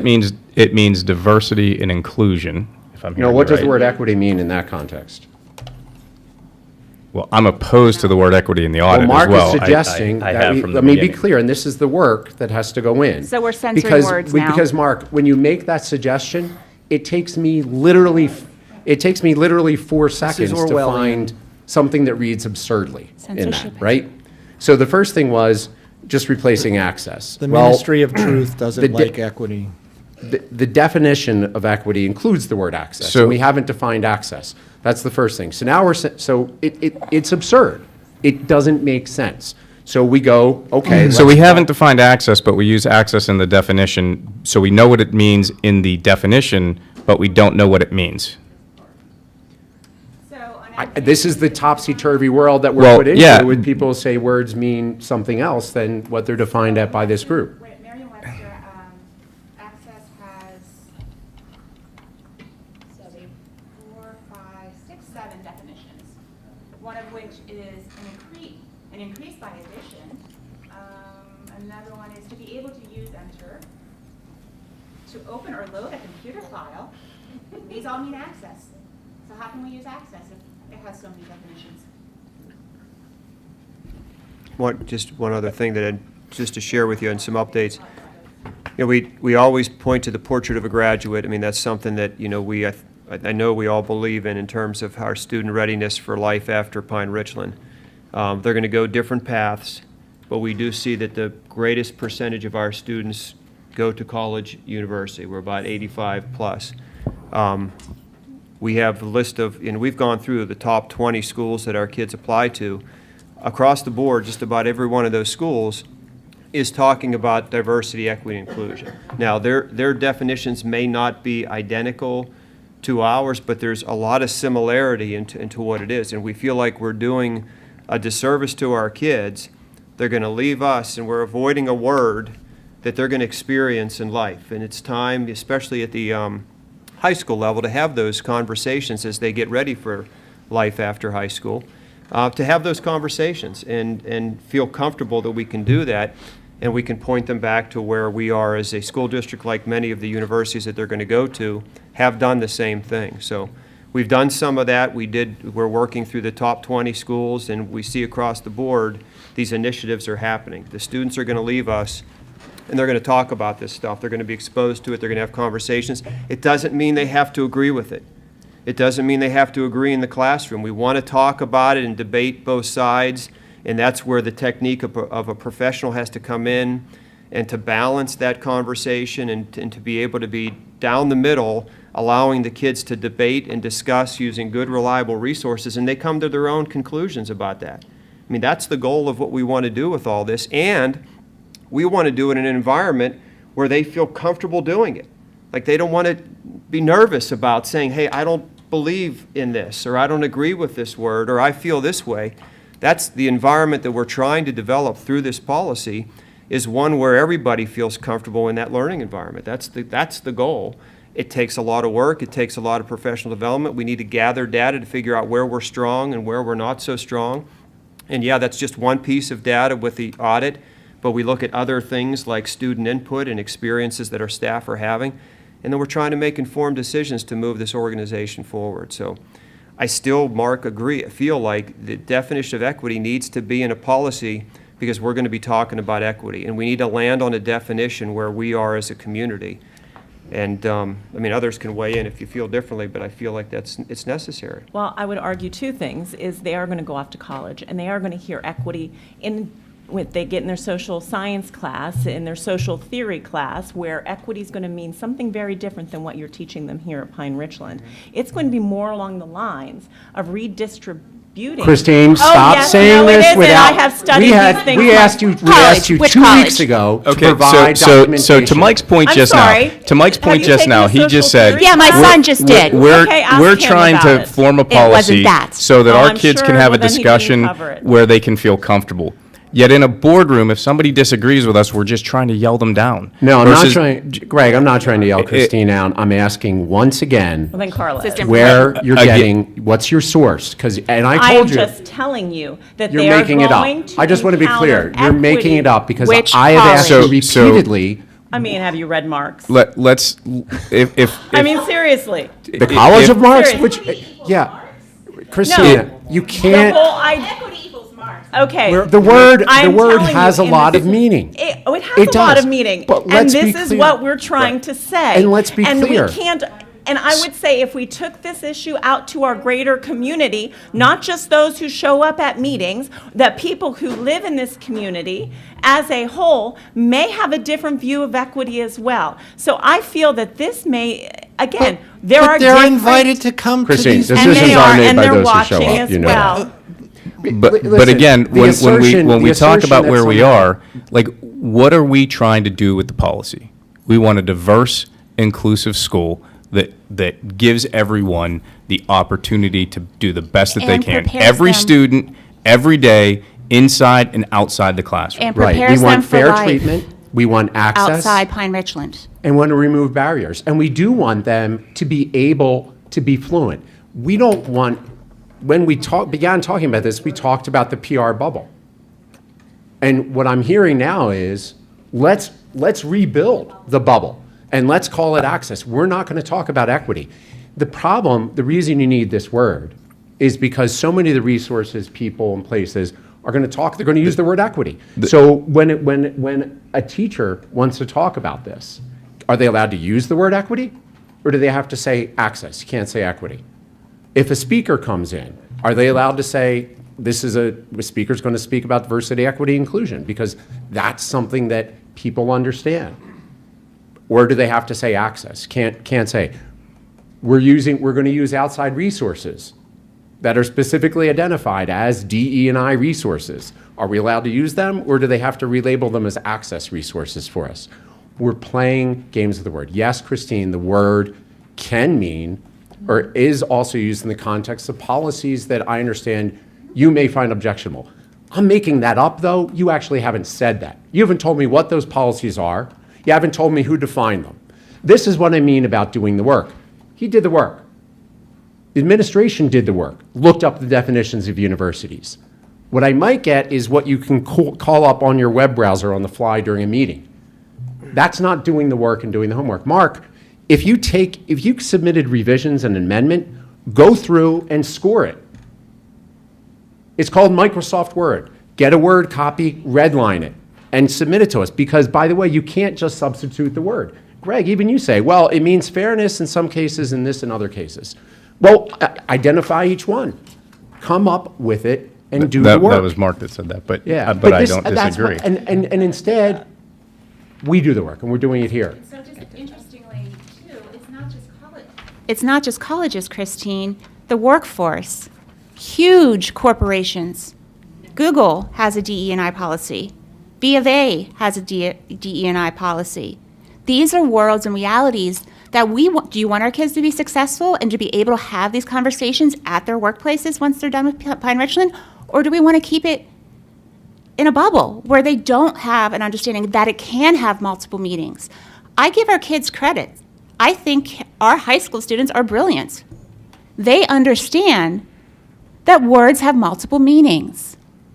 Well, I'm glad that we now agree that words have multiple meanings, and this word equity has multiple meanings. But I'm saying, do you want our kids to be successful? I mean, look at the look. Are you saying our kids aren't successful because of this? I keep hearing this PR bubble. I think our kids do really well in college. No, actually, so we do have specific evidence, Greg, in the open letter of students who are unprepared for the broader world, and you know that. And if you don't know it, read the letter. It was just resent to all board members. There's no analytical about that. That is, some students said, hey, I wasn't ready for this. But there are, in general, most of our students perform very well in college. Was there anything analytical about that statement? I agree. No, there's not. It's both of those are anecdotal statements. And we agree that our students do well. But we also, there's been major agreement that this is a gap. This is a gap. It's been identified as a gap. It's only now at the last minute that I'm hearing, well, that's not really a problem. I would add one thing too, from the social studies in-depth program review was actually one of the first times that we talked about the term PR bubble, and within our fourth recommendation, it was coming out promoting cultural literacy and respect for others and their views, challenging personal perceptions and familiar experiences, e.g. the PR bubble. And we have a number of things that emerged under that. A piece of it was what at that time was we were calling social justice, but diversity, equity, inclusion was all in the context of the recommendations that surfaced there and led to some of this work, and that's how it found its way into the strategic planning cycle.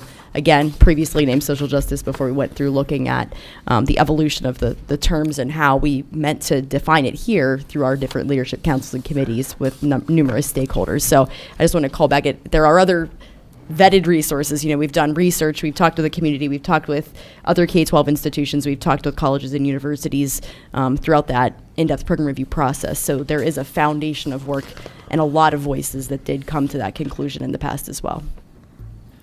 What's really difficult for me is coming to a meeting like this and hearing things like, I don't like the definition of equity. It's an aesthetic reaction to a word, rather than an offering up of a process where there's an acknowledgement that equity does mean a lot of what we've described here. In fact, it means what we've constructed here to many, many people. There's a large degree of consensus, and there should be some acknowledgement of that. But instead, because of an aesthetic reaction, there's a reaction to deny the fact that any of those things exist, without offering up a another consensus view about what really we want to accomplish here in a meaningful way that we can talk about and debate. That's what's missing here. You know, Peter says do the work. That's a shorter way of saying there needs to be offered up a pool of information that is shared meaning that we can talk about reasonably and debate.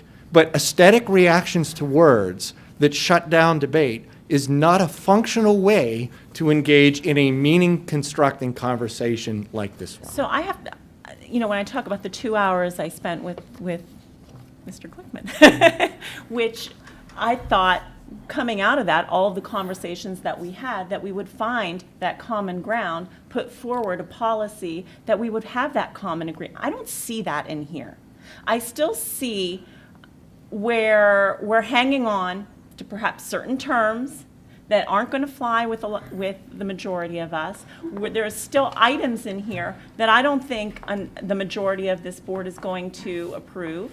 I feel like we missed the opportunity, instead of going back to the notes from all these conversations, finding where that common ground is, and putting forward something, whether it's in a comprehensive policy or fitting it into other places where it makes sense, whether it's in our employment policies or under. Did you bring any of that with you here tonight? Anything specific? Should I, which marked up version would you like? Well, it's Because not I marked spent a up lot of version, time. things that we can have a meaningful conversation about. Well- Not just throwing bombs, not just waiting and saying, I don't like the way this I don't see feels. that. I don't see that as a bomb. I see that as if I'm hearing right, Well, everyone is Greg, agreeing. we Hold don't- on. We literally don't Peter. know what she's talking. What Yeah, is What it I'm that's saying objectionable? is, when we We had those don't- meetings with our senior staff members one-on-one, Right. and we gave our points of view and said, here's what I can support, here's what I can't support. Why didn't those ideas that all 9 of us can support and can move forward, why didn't that bubble up to the surface, and why aren't we talking about those? They Why are we absolutely still did. talking about equity? Yeah. What are they? And- We talked about What are they? before, Well, the I things. talked for mine. but I don't know what I about talked about Amy's. for I mine. don't know Yeah. if that's I mean- Greg's. I was hoping that would come together. And that's through when- these conversations with our senior staff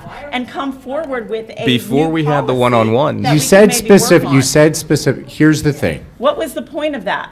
Yeah. Okay. Be- you Before just that said- happened, we specifically, you know, and I made this statement. I said, is everyone here, we've got a problem with equity, correct? And the consensus was yes. I said, does everyone agree with diversity and inclusion? Everyone said yes. We went into those meetings. I know my meeting was very focused on that. It didn't come out that way. I've had conversations since with senior administration about that as well. I was told, bring it up here in the meeting. Yeah. This is brought up at the meeting. Listen, whether you agree with me, don't disagree with me, whether you want me to cite 70,000 sightings or if I'm just going to tell you, look, equity is not going to fly in a policy with my vote. That's all I'm telling you. Thank you, Greg. I- Now, can I go back to Christine, because I got you. You're out. Fair enough. Christine, you just said that you identified specific things. There are things in here that are objectionable. Tell us what they are.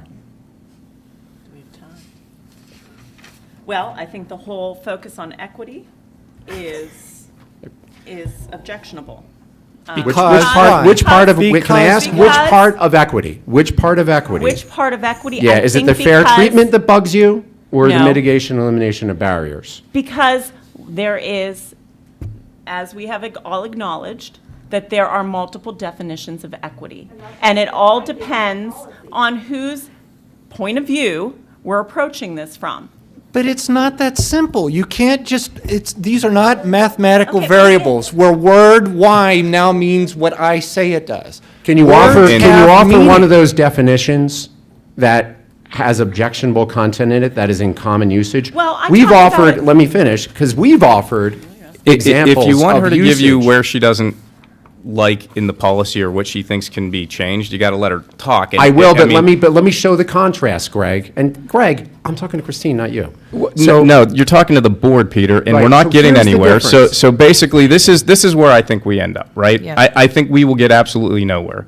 There is definitely a consensus of the Greg, board. Greg, No, honestly, there's a Greg, consensus of the board. Greg, that- you're not ending these deliberations because there's a real weakness, and if we have to do it just to let the minority be heard, then that's what The we're gonna minority's do. been heard. Yes, But the you're the only minority ones keeps talking. saying What the the same minority thing. hasn't heard is your definition of equity that you find objectionable, that's in common usage. We've offered Actually, you them. heard it last time we were together, and I said the whole thing about fair and just is very subjective, and we are leaving it up to the people in charge. Not that I distrust you, but it is such a subjective word, and I don't think it's whose version of just. Just like we had problems with social justice. So who uses the word You don't justice? trust- Again, you the don't question trust our was. professional And we are teachers. not hold in the on. business Hold on. of doling out justice. Christine, That is not our job. we don't use as the word school board. justice. But we had just in here. But Just. we don't have it anymore because your objection was Just heard. fair and just. We are not the arbiters of that.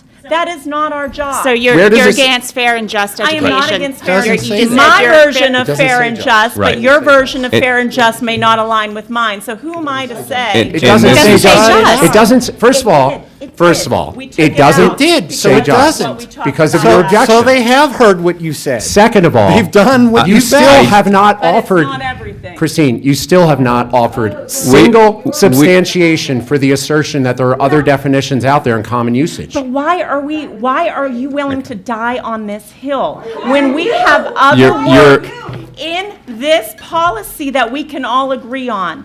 We can all agree on certain things, so why aren't we moving forward with that? Why do you continue to just, again, die on this hill when there is work to be done? Because Nobody's I dying. think it This is- exposes It's a overdramatic. reality. I think it exposes a reality. My So I'm whole very take comfortable is doing that it. there are a few things, I mean, if we have to go and get this whole thing back, there's a few things we do agree on that are good for kids. And we already changed the title of the policy to every student. Everybody is hung up on this word equity, and if that's going to kill the policy, like, that's Not everybody. ridiculous. We're not hung up on equity. You're hung up that you want it, and Yeah. there's people that are hung up that they don't want it. That means we're all hung up on it. And if that has No, to come out of the not hung up. policy, so Not- you'd be fine if it went away?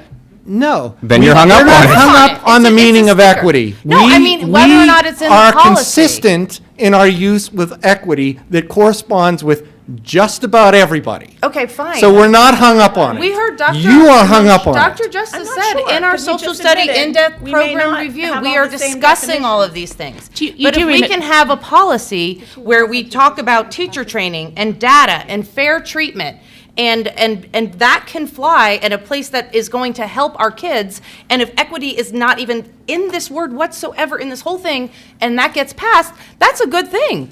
But if we're all going to have this war over the word equity, that is not good for kids. So listen, so tell us what that looks like. And again, if you want to make, or Mark wants to make specific amendments, the devil's in the details. Again, just substituting the word access leads to absurdities in the first line. You're defining the word access as access.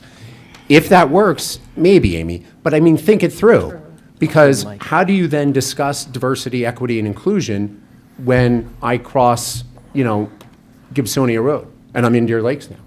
Well, we can't bring in diversity, equity, But and our inclusion kids are talking materials. about it. We've heard in our social studies classrooms that this is discussions that are going on. I just don't know if we need this policy with all these words if it's going to cause this big problem. And I'm saying the things that we agree on I think the is what we problem need to go mainly for. Can we sits in this use- room. Can we use equity? I agree. I think it does sit in the room. Can we use equity in our classrooms to discuss the policy? They already are. Yeah, we are. Not the policy per se, they're using it to discuss different things going on in the world. We don't have a policy for everything we teach here at Pine-Richland. We don't Right. have a so for us to have this is embedded in our, or not embedded, but used in our social studies programs, that's already going on. But what I'm saying is if we can get a policy and approve the things that we all agree on that we need in this school, and if we have to get rid of one word or whatever it is to get these things passed, like that's the goal.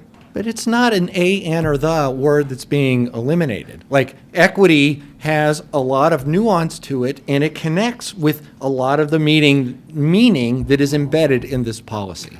And so for it to be shifted, there needs to be some other thing that's offered up that connects with all of those other dimensions that's in this policy so that we can say, oh yeah, we understand what you're saying, we agree with you. Like, help us get there. So That's what we want. We're asking for help for how to get there. So And you're diversity and not. All you're inclusion doing is cannot be saying, standalone. I We don't like offered the a word. solution to trying to get there. We spent lots of time with the senior administration to bring that stuff together. You're and- blaming other people. No, I'm not blaming. It's about discussing We it needed here to see with more us. of the common threads, not the controversial stuff still in. We needed to see the common threads that we can all unite behind, but we're refusing to do that, so this isn't moving forward. That's how I'm feeling. Is there anything we disagree on other than the word equity? Yeah, I think so. I haven't heard that yet. Well, I've for asked me- that. For me, Yeah. no. I asked what For me- specifically. For me, I really like this, Paul, I really do. I think that a lot of good work has gone into what we have. It would be a real shame to not have it get to a read, 3 reads and passed. For me, it is trying to, and you might not like my idea. It was the best I could do for today, but it's a good policy. It should come forth to reads. It should. I would love to see it pass. So I really think we need to find that word that works better for all of us. Maybe there's more than one word we need. Maybe we can't do it with one word. Maybe one other word as a synonym doesn't fit, so maybe we need a couple words to bring it out. I'm just saying, that's how close I am personally. I can't speak for some other colleagues here, but it's really good, and I appreciate the work, what we have. I mean, just to give you a practical example of, the work, so we talked about our stakeholder surveys. We've made some modifications to the stakeholder survey around diversity, equity, inclusion. Those stakeholder surveys are going out to our students and our staff and our community with equity, the words in it. So we defined it. We've defined it based upon where we have this right now in our policy, because again, we want them to, as they answer the question, to think through the lens of the definition that's in front of them within that survey. So that's part of the work that we need to do to get input from our community students and staff of where do we stand in terms of things like fair access, treatment, and elimination of barriers. Those are the questions. But if they don't understand where we're coming from with the word equity, then how do they answer the questions? I mean, that's the work that we're trying to do, and that's where the policy language, again, supports the work. And I just want to clarify, I get very passionate about this, but I've been doing this work, and Mark, you and I have had this talk. I was a literacy coach in Baltimore City. And yes, I know it's taught in social sciences classes because political science is a social science, but so is education. And the definition in education is not the same as the one in social science, as you're saying in poli-sci. I've been teaching equity in education. I teach a leadership course right now in education. And it's defined the way we're talking about.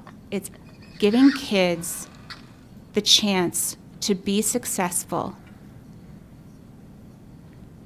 and mitigate boundaries for kids who haven't been given the same start. There's an equal from the start, an equal from the gate. Kids are born into different lots. Some of us came from low SES families. Other families have, biracial children. Some families have queer children. We're all facing some challenges. In the educational social sciences, what we teach is what we're teaching here. So if you're going to say social sciences, I'd like you to expand and realize you're talking about a pretty tiny sliver, okay? And I'm not done. And I'm willing to try to find a different word. But I do think it's not fair to our kids because this is the word they're going to see in the workplace. Mark, your company uses the word equity. Well, may I comment on that? I'm not done. Uses the word equity. My university uses the word equity. The university my children are both attending uses the word equity. Amy, Clemson uses the word equity. Yeah, but they don't use diversity. Actually, I found diversity on their page. No, my daughter, she's just recently was elected as on the student senate, and she is on the it's either the E&I or the INE committee. So yeah. Mm-hmm. So, all these places use this word, and it has multiple meanings, but I don't know why we're afraid of it in an educational context. We're not talking about Karl Marx. So just to comment on So there has been an interesting trend with this word. So right after the George Floyd incident, there was in the context of social justice, it was used quite, and that's where I think it became ubiquitous. But I've seen a trend lately. So my company, which a few like to cite my company, it has gone away from our language. In our training, I just took a class. It's now D&I. It's all about diversity and inclusion. I see that happening in some other private companies. So it's just an interesting trend that I've noticed. So the verdict is still, I think, out on the word itself. Yeah, our kids will have to contend with it, but it's just something that I've seen. So I do think the work that we do from this point forward is around finding common ground around a word or words that we can use in its place. So is the definition of equity that we've put forth here, is anyone here saying that they're not behind that concept? And we'll call it what you will, okay? There is a concept that we're struggling with. We're struggling with defining, we're struggling with language around it. But the concept is fair treatment, access, and mitigation or elimination of barriers as part of this policy. Are there any objections to that concept? I have no objection. Okay. The concept for me is good. Okay.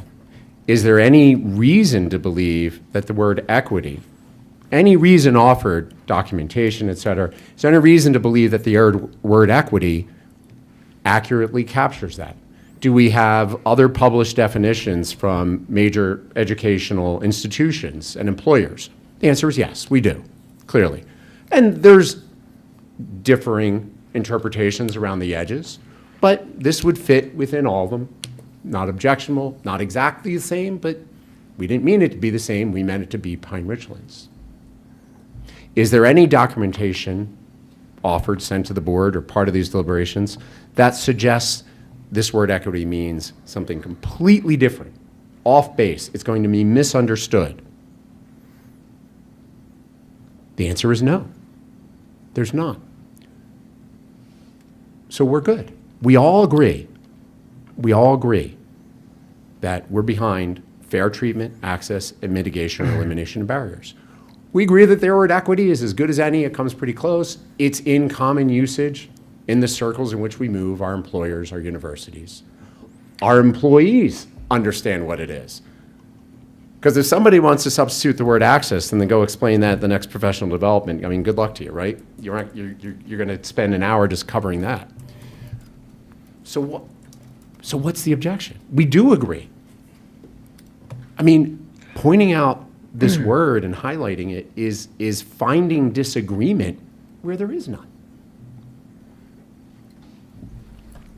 I would say one thing too, when we worked through, obviously we added mitigation last time or elimination of barriers, and then throughout the policy, equity does not stand alone anywhere. It is mentioned in context of DE&I.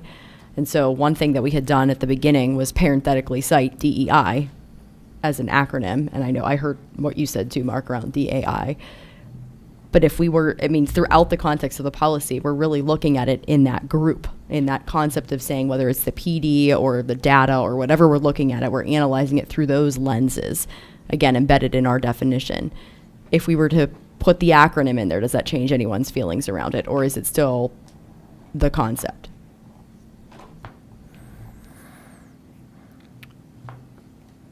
The concept of DEI? After the definition within the Yeah. policy, the only time equity is mentioned is in the DEI cluster. Consortium. So- yeah. The word in And that's where, like, I go back to the D and, not A, but D and I, which I mentioned, I think it was March 4th or 11th, I can't remember. And I think that was in line at the time with where Mark was. That's kind of where I go, because that to me is the important parts of this. I don't again, the equity part, and I don't necessarily agree with the equity. I like equal opportunity because it's common language that we've used before in other policies. That's kind of the road we've gone down. I don't know why we would shift from that. But that's why I'm of the diversity and inclusion. I think we need to be more diverse. We need to be more inclusive. We need to understand how people's cultures differ. But again, getting into equity and then we're fighting over this word, let's get to the points where we can agree on.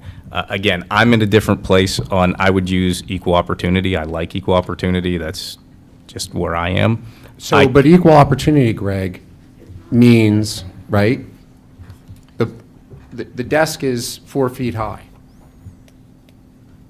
right? The lab desk for chemistry is 4 feet off the ground. And you're in a wheelchair. Not my problem. It's an equal opportunity. Everybody's desk is 4 feet high. That's what equal opportunity means. That's what you're advocating for. Again, from, What if we but just used there's, opportunity? what's that? I said, what if we just used opportunity? You can't, it can't be equal, because it's not, because we don't all come with the same endowment of abilities and the same baggage of liabilities in terms of how we learn, what we've learned, and our backgrounds and natures. And you say it so eloquently. You said, what's funny is it's just that next step. We need to understand our students, where they're from, who they are, and that's why appreciate the diversity, but then we're not going to do anything about it. But we're focused on learning for every student every day. We've already got things in place that should be looking at those individuals, right? And part of the issue that I've had with this from the beginning, a lot of that has been pulled out, is the group look, right? Now, do I want to understand what the group's doing? You know, like what Mr. Glickman showed us earlier, do I want to understand the groups? Yeah, but what I really need to understand is, okay, if there's a group, inside that group you can have high disparities. I want to understand the individual at the individual level, which I believe we already have that. You know, we've already, if we have an individual who, for whatever reason, is not performing the way that we think that they should or are capable of, teachers get together, administrators get together, we look at that individual. We already do that. So what, where are we missing that? I understand what you mean too, in terms of we're trying to aspire to that, right? Like every day we try really hard. Do we every single day do exactly what we need for every kid? No, we really want to. We're trying to do Right. that. So we have that in mind with everything. And I feel like this policy sort of speaks again to the philosophy and where we're coming from to try to make that commitment to students. The same as we have policy that says we're going to have an MVV and we're going to have a strategic plan and we're going to uphold those things. It's not that, I mean, we do it and it would be kind of like we tried to talk about before. It's baked into our process of what we do.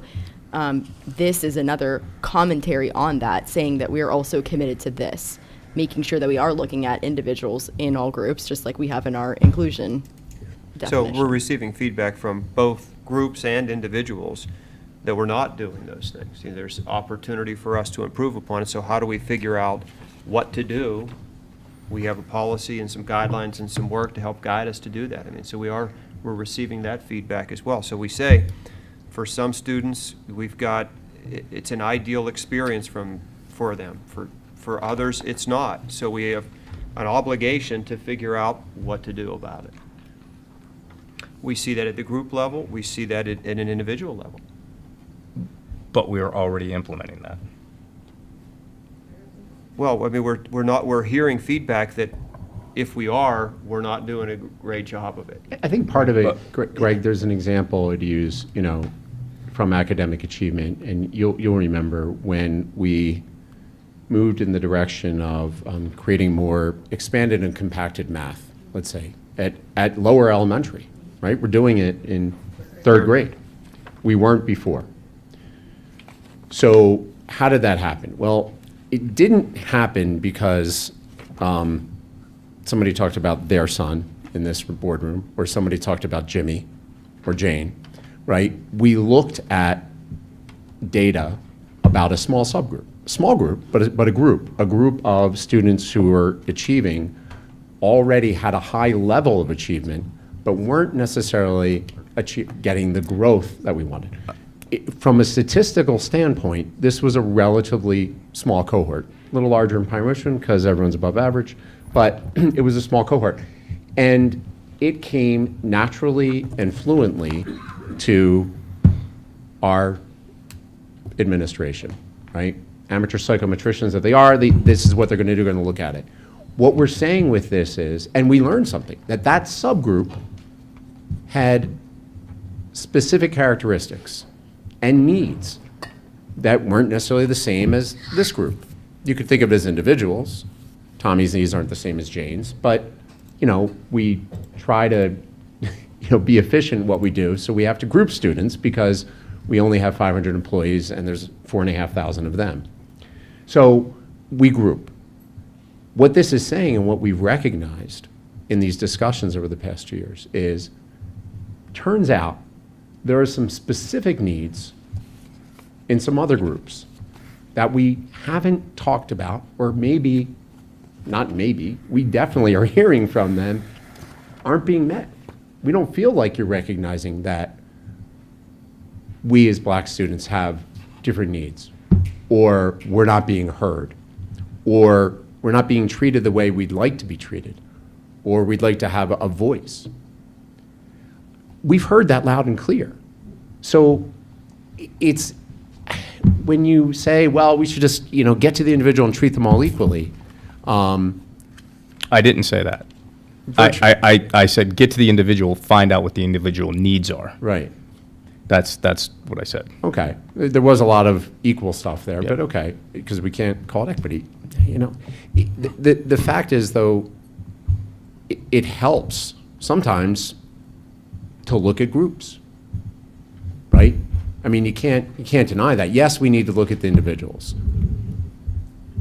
but we can also talk about groups because that helps inform and educate us. So when we can talk about our gifted students, and we have specific expertise in those areas because that's a real need, right? Now, that doesn't mean that each gifted student needs the same thing.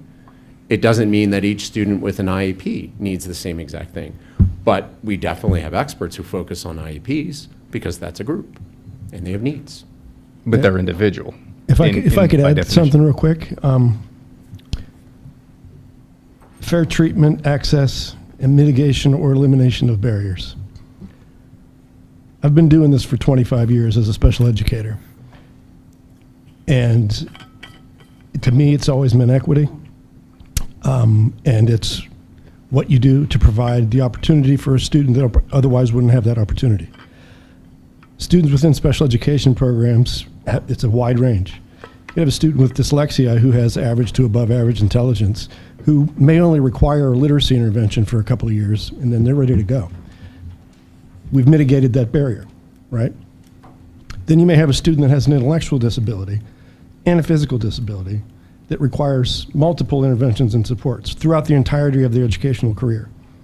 Also, equity in my mind, because we're doing our best to mitigate and eliminate those barriers. Yes, it's an individualized program, but they're a group of protected students.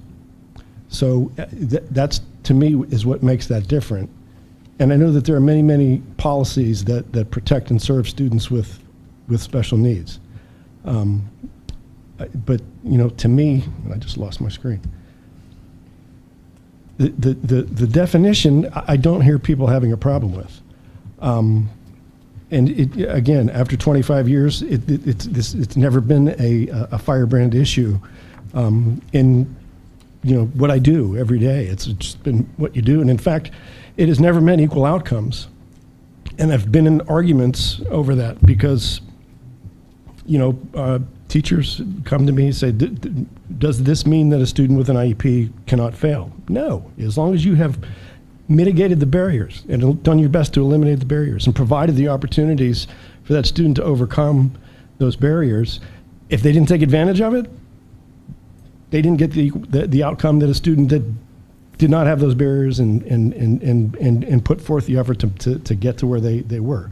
So maybe it's, I think it was Dr. Meyer that said it's educational equity. If we put that word educational in front of equity, maybe that gets us somewhere. Maybe it's adding education in front of equity and adding for each individual at the end of the definition.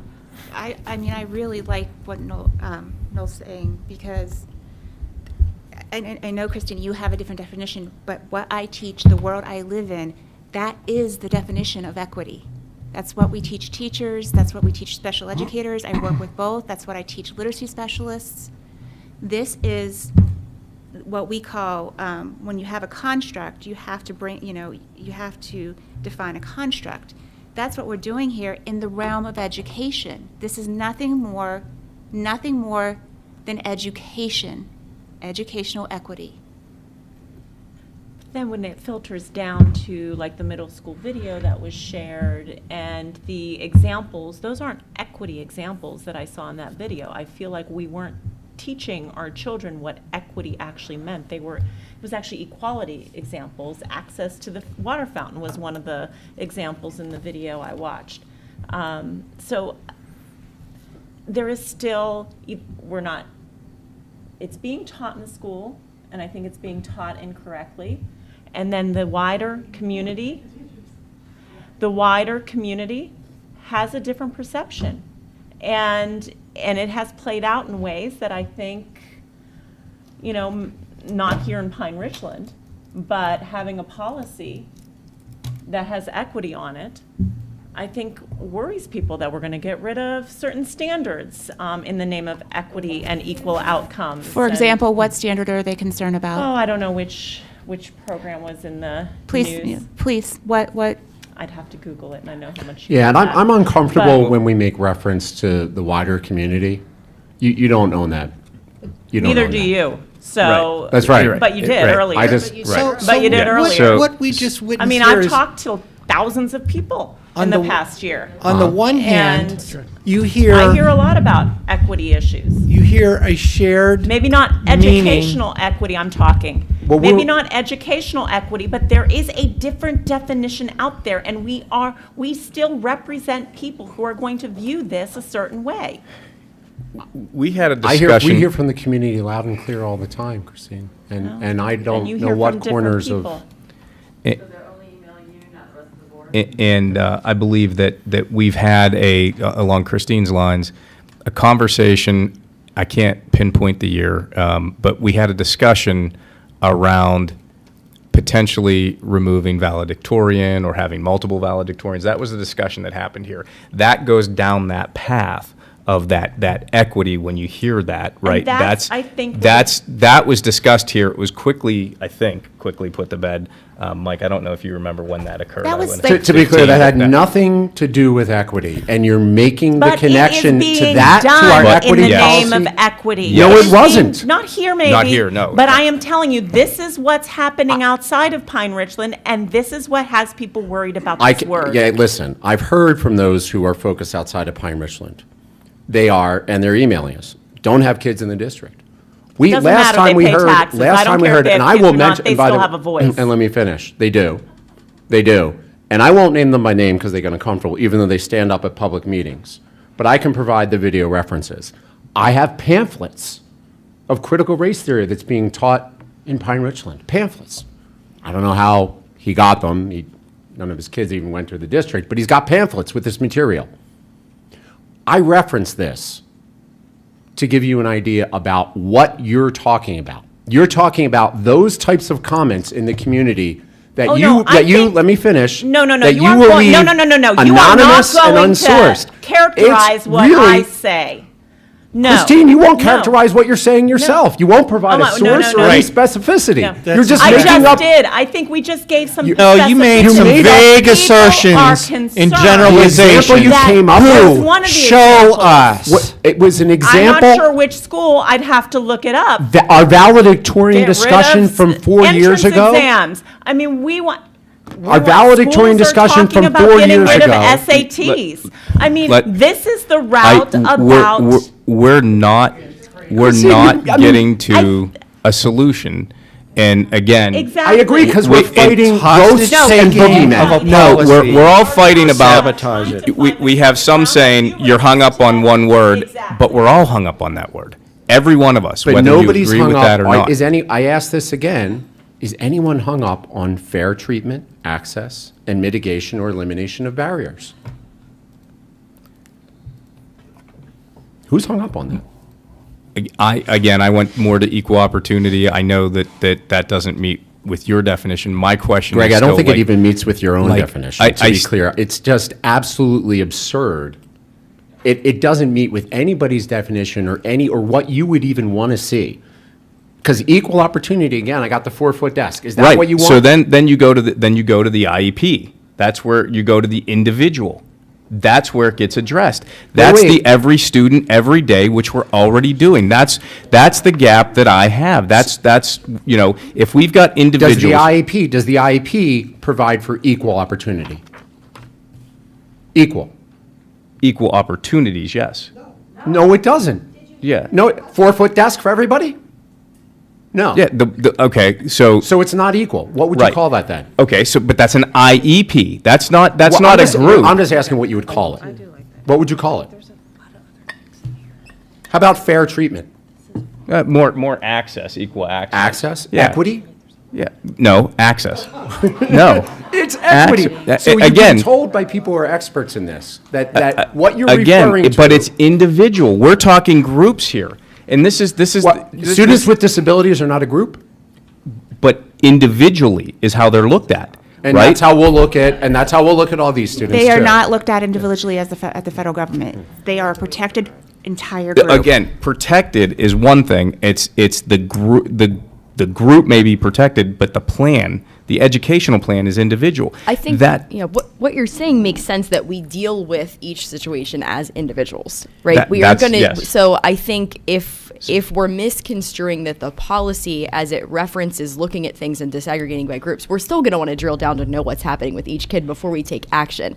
We meant this would be something to gather information for us to understand if there are trends of any kind, something to discuss, and then look at each individual And level, I don't think anyone right? is disagreeing with the idea of That's what I'm gathering saying. data. So Yeah. again, I'm going back to, we have common areas of agreement, and why are we getting hung up on something we're not going to agree about? Well, I think a part of So it let's move forward is and it- do something good for our students and implement the things that we can agree on. I don't know why we refuse to do that. So think We're that's- not hung up. I have We another- are not hung up. I We're would ready like to to go. hear- I would like to hear We're from ready to go. Dr. We've been ready to go for months. I would You're like to hear hung from, up. I would like to hear from Dr. Justice. She was sorry. It's hard to bring my train of thought back actually sometimes. So trying to refocus. I think if we're the action that we take, if it's at the individual level, we all understand that. I don't know if there is a misconception that we're going to look at a group of students and they're all going to get a something as a group. That would never happen. So in practice, we're talking about dealing with each individual. So I guess I'm not sure what the potential pitfall is in the language, if there is an example or a fear of how that might get applied in a different way.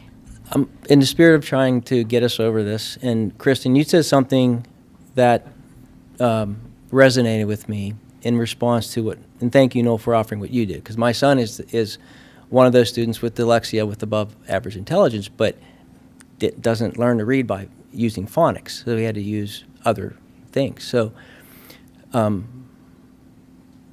like the phrase educational equity. So if that helps us, like that would be enough for me.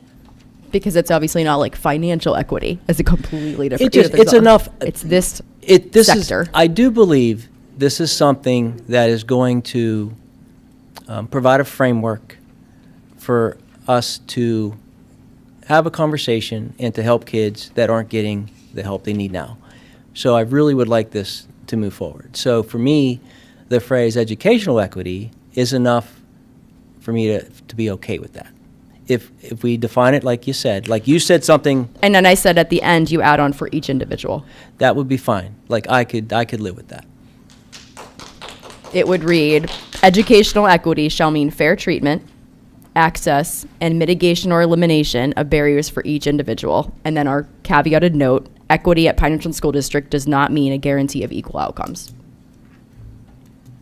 Yeah, I like that educational equity. My question that I do have, and this would be a question for Dr. Justice and Dr. Pasquale and probably Noel also, like if we pass this tomorrow, what drastically changes at Pine-Richland besides the two big things that I keep going to that, because I feel like we're doing all this already to a certain, and besides teacher training and data collection, like what is the big is there a big change or is there not such a big change? Like when we look at that, that's what I wonder. We try to continuously improve. So I think we deepen what we're doing in terms of understanding the needs of individuals. So I don't think there's anything that is drastic in that sense, but we need to get better at what we're doing. The drastic piece to me actually comes from the cultural message that is sent that we are embracing everyone and we're trying to work at getting better for everyone. I also think it gives teachers some language to use. Right now, I mean, if these concepts come up, they're pulling at things and not really sure what they can say or can't say. So they don't have the confidence to engage in some of these conversations. So when we started this with staff, it was around awareness. We had to develop even awareness, and we've moved to some degree with awareness. But the policy, I think, will help us with the conversations, professional development with staff, so ultimately they can have the confidence to engage with kids. And all these things, sorry. Go ahead. And all these things come back through the board. Multiple input points and reflections. We want to, I was going to go, yeah. So what I heard was Mark and Amy, comfort around adding educational equity. So Ms. Williams, actually, maybe you want to just cut out that definition and just copy it. So educational equity shall mean fair treatment, access, and mitigation or elimination of barriers. What was the ending clause for? For each individual, yeah. For each individual. So what I would propose, so we don't have to do this all again, is I would propose that we amend tonight's agenda, put a first reading of this on the books tonight with that revised definition.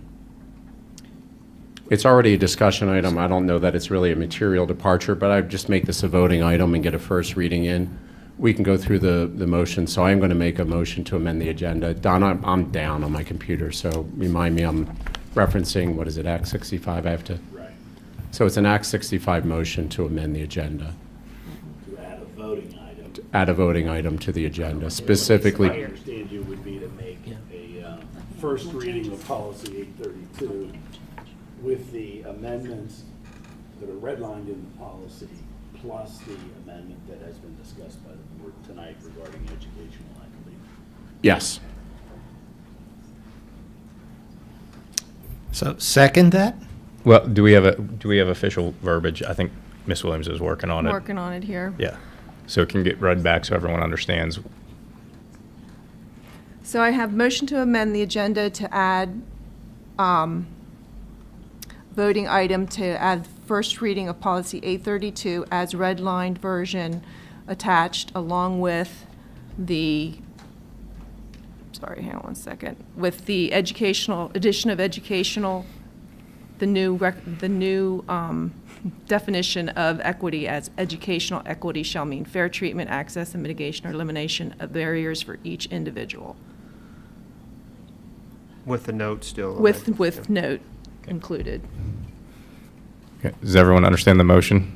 Yes, Okay. and I will second it, thanks. All right, so the motion is to add. We're not voting on, we're voting to add the vote. Right. Or add the action item. Add the item. Point of order. Do we need to have a public Yes. discussion Yes. period? Yes. Well, I think if it's added. If If it's added Yeah. or before Is it's it- added? If it's If it's because then they added. would vote. If- Yeah. Discussion So we, about whether or not Correct. to add it. we, once it's a motion, there's no discussion, right? Or no, we still discuss to add it or We have not? to give the public an opportunity to comment. If it's on- added. Yeah, I think that if you want to do comment on whether to add, we can do that as well. But I think what Act 65 requires is if we amend To the add. agenda to add it, then the public has to have an opportunity to comment on that Right. item, Yeah. that's now on the agenda. But the question is from discussion among board members. The motion has been made, seconded. It's open for discussion among the board on adding a voting motion. So that's where we are. I like the changes, but I do feel, I don't know if we're quite ready to vote, and also Mrs. Hillman's not here. So that's only my thoughts on it, about adding and making an amendment. Yeah, and I'd rather see this be up for a first read at the next meeting than force it tonight. So I just want to point out that we're not holding up moving it forward. So if no further discussion, we have a motion to amend and add a voting motion as read by Ms. Williams with the red line and the new definition. That is what we're voting To on. amend the agenda. To amend the By agenda, adding. so 8.05 would be amended as now a voting item. Correct? Be added It as would a be voting- added as a voting item, Right. sorry. So that is the vote. Ms. Williams, I will do a roll, I request a roll call on this. Mr. Kashani? No. Mr. Lyons? Yes. Dr. Meyer? Yes. Mr. DiTullio? No. Mr. Cassidy? No. Dr. Mahalik? Yes. Mrs. Brusalis? No. Mrs. Turchick? No. That's 5 noes, 3 yeses. And that is simply to add the vote, so we're back to the original discussion. I would say that we've made some progress. I think that we're at a point where having that put together, redlined, so that the board can look at it for at least discussion at the, what's our next meeting? Would people be comfortable instead, because it's listed as DEI in several places through this policy, that we would replace that with DEEI for educational equity? I think it's I a like good that idea. change. Yeah, it's a good idea. Great. Mm-hmm. So as a first read in the May 2nd, is that what we're recommending?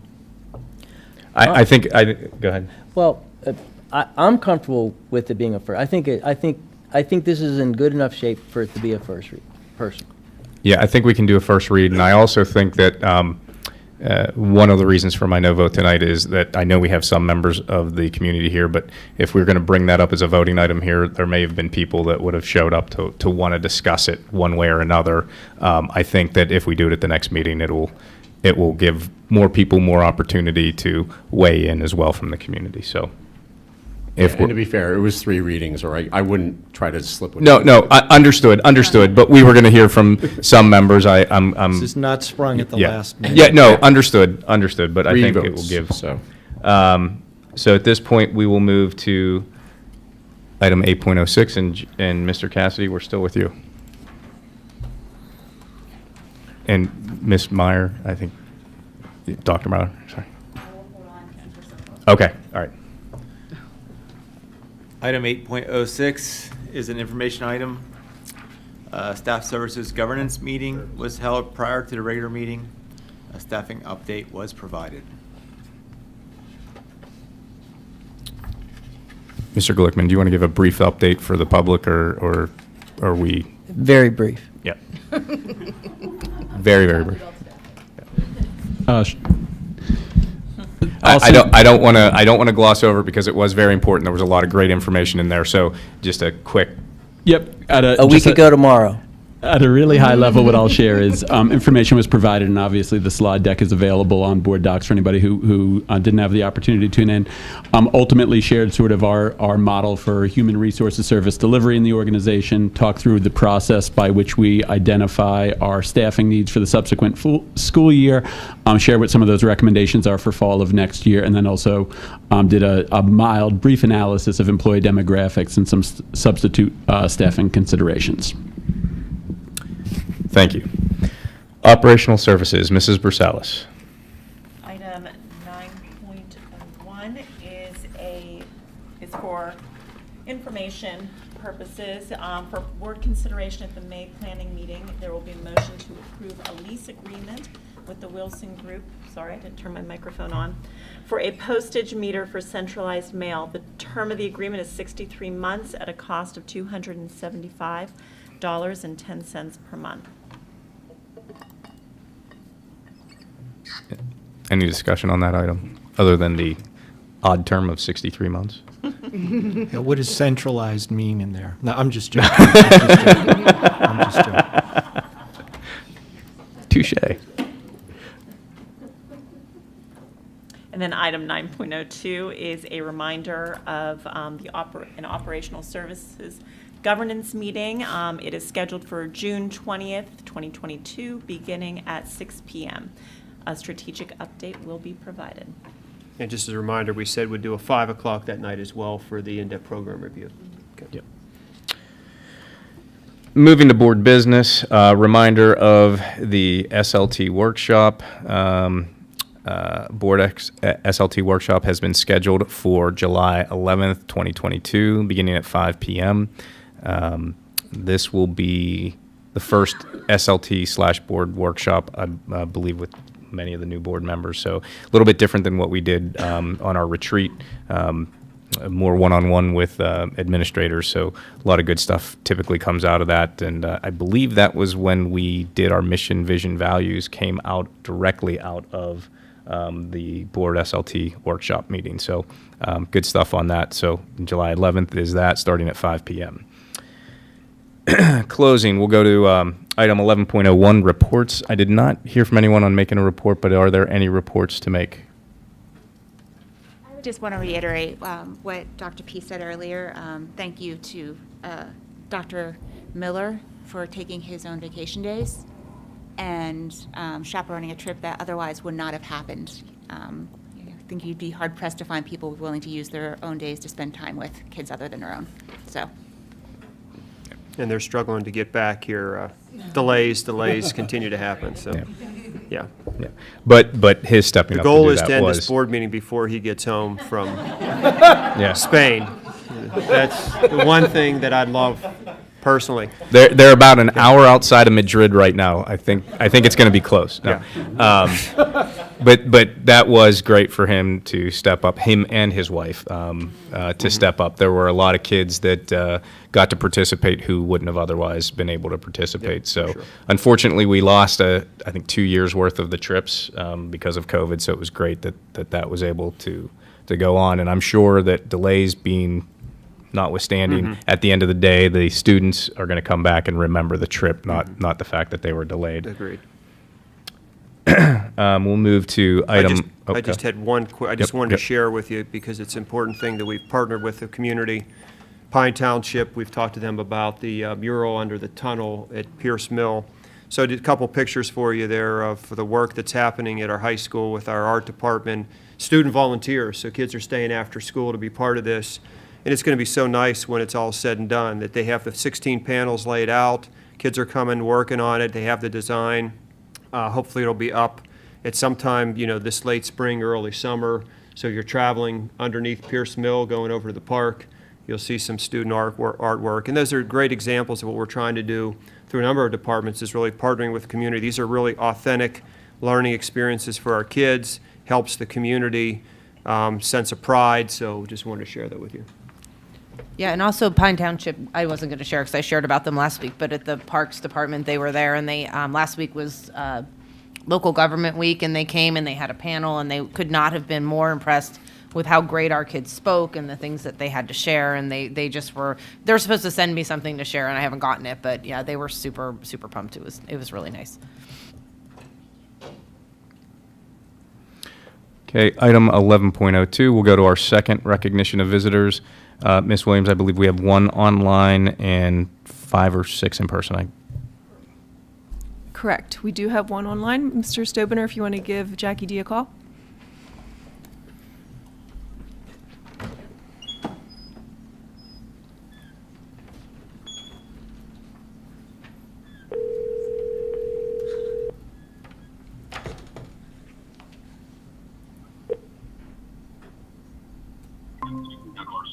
Hello?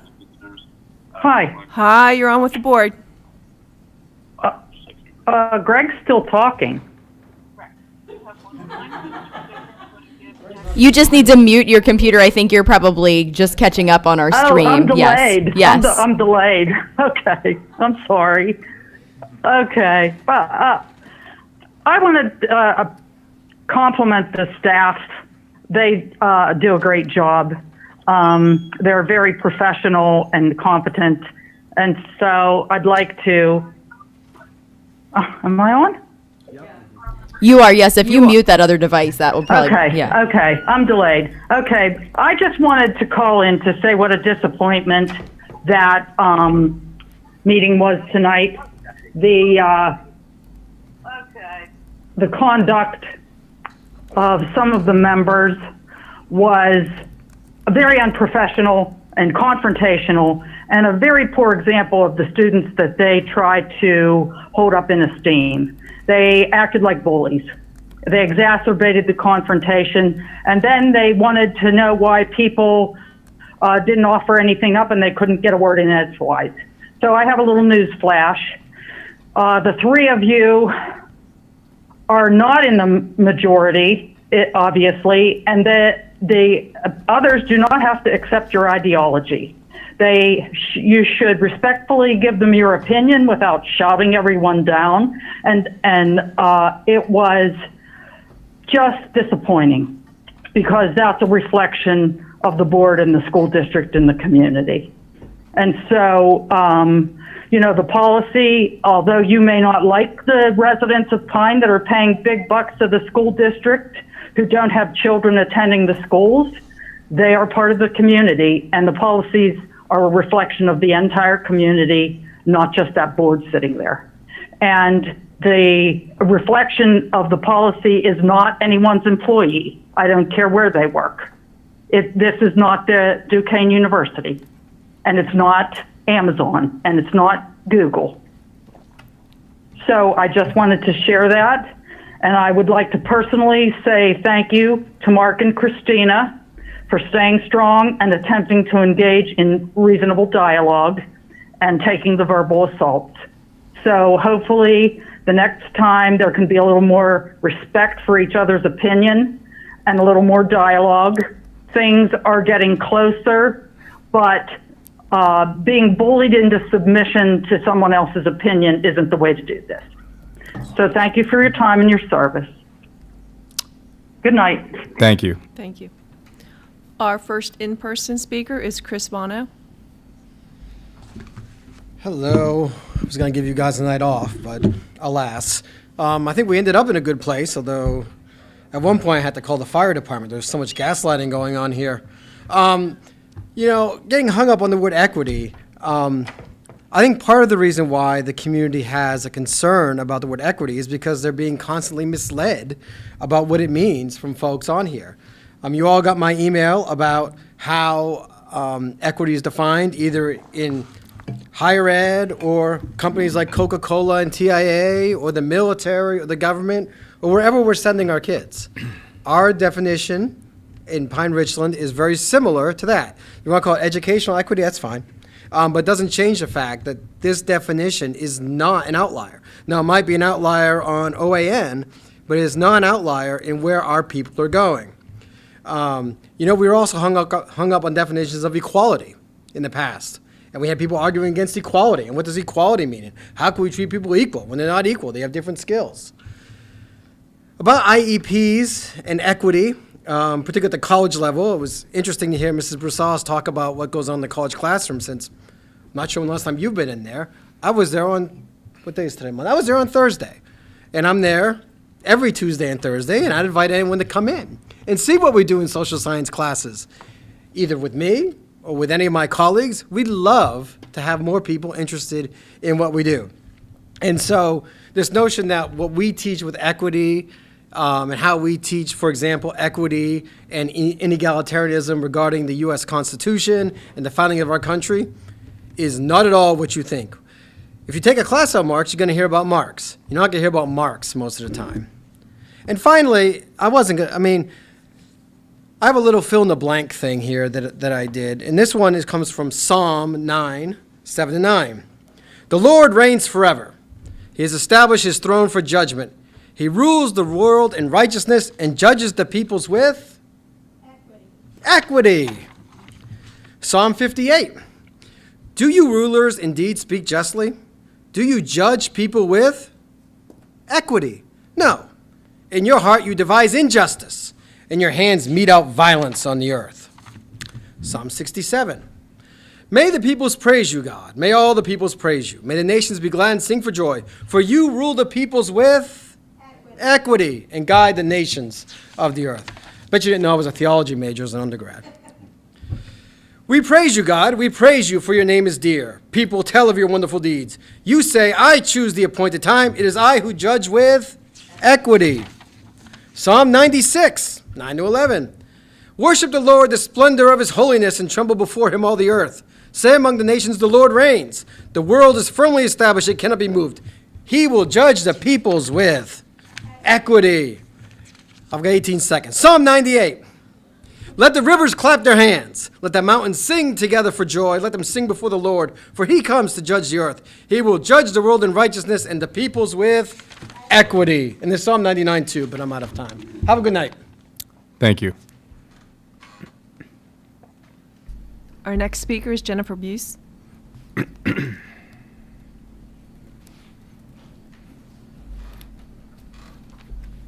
Hi, I'm Jennifer Buse. I'm a parent of 4 kids in the 4 levels of the school district. This room is primarily filled with white folks, right? If we remember back to the summer of 2020, after the murder of George Floyd, along with Breonna Taylor, Ahmaud Arbery, and Kyle Rittenhouse opening in Kenosha and killing someone, the open letter was created in the summer of 2020 and is signed by over 500 members of our community. Minority members, yes, it's not the majority of the people who live in Pine-Richland. But I believe, in my opinion, those are the voices that matter here. I first saw this letter, the open letter, in November of 2020, and I was too late to even sign on to it. There were many other people who weren't aware of the letter when you could still sign on to it. And I would like to make sure that you all are aware that many of those experiences in the open letter are ubiquitous. They happen to many, many people on the regular. The hearing of the N-word is almost a daily occurrence. The hearing of slurs, LGBTQ slurs, the hearing of,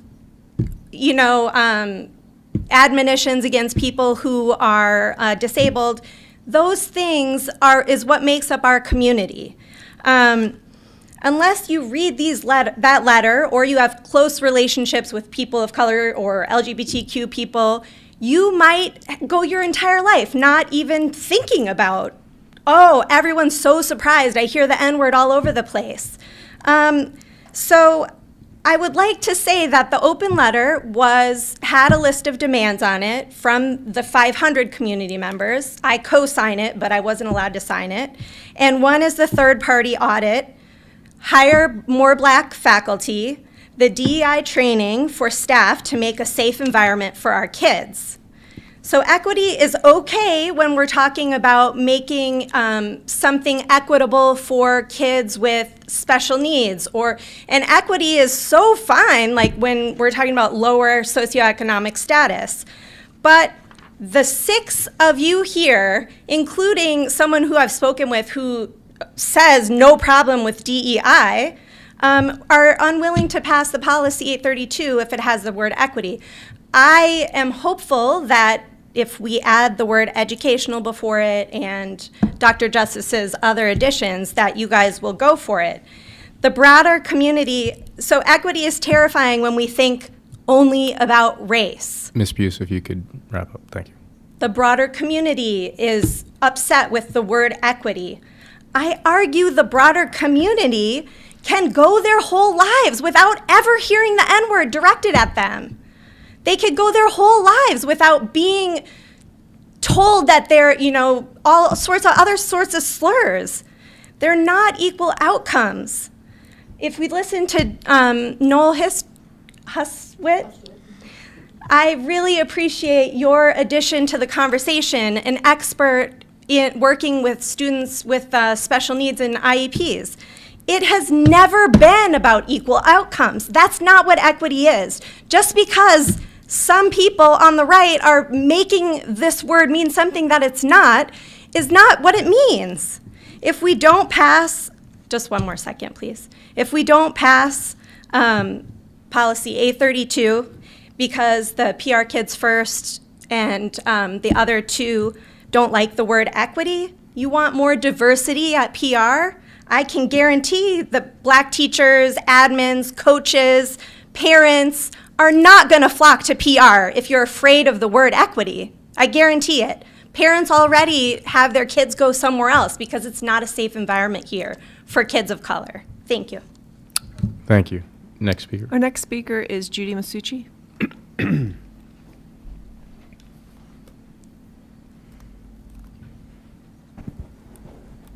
My name is Judy Masucci. I've lived in the district for over 20 years. I wanted to thank Dr. Justice for really bringing this whole conversation to a point that we could all agree on. I was getting really scared. I was embarrassed to be part of this community until we got to that point. And so I am really hopeful. I have come out of this with a lot of hope that we can use educational equity and the other modifications that Dr. Justice recommended. I'm very hopeful. I'm very thankful for Mark and Amy for speaking up, that those modifications have helped them to get to a point where we can move forward with this policy. I know how difficult that was for you, and so I really appreciate you speaking up for that. I just wanted to read a little bit about equality and equity just for the general community. So the words equality and equity are often confused because at a glance they appear to mean the same thing.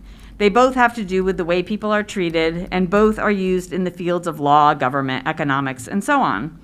Often these terms are used to describe actions, laws, or rules that are attempting to end or oppose injustice or unfair treatment of people.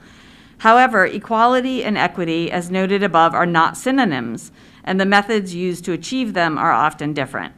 What does equality mean? The word equality is defined as the state or quality of being equal, correspondence in quantity, degree, value, rank, or ability.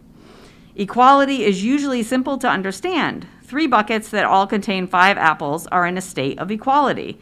They all have exactly the same amount of exactly the same items.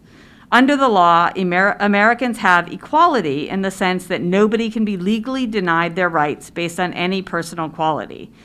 The word equity is defined as the quality of being fair or impartial, fairness, impartiality, or something that is fair and just. Equity is more complicated than equality. The complication with equity is that people often disagree on what is just or fair. These are subjective concepts, and as a result, laws and policies that attempt to achieve equity are often challenged in court or are controversial.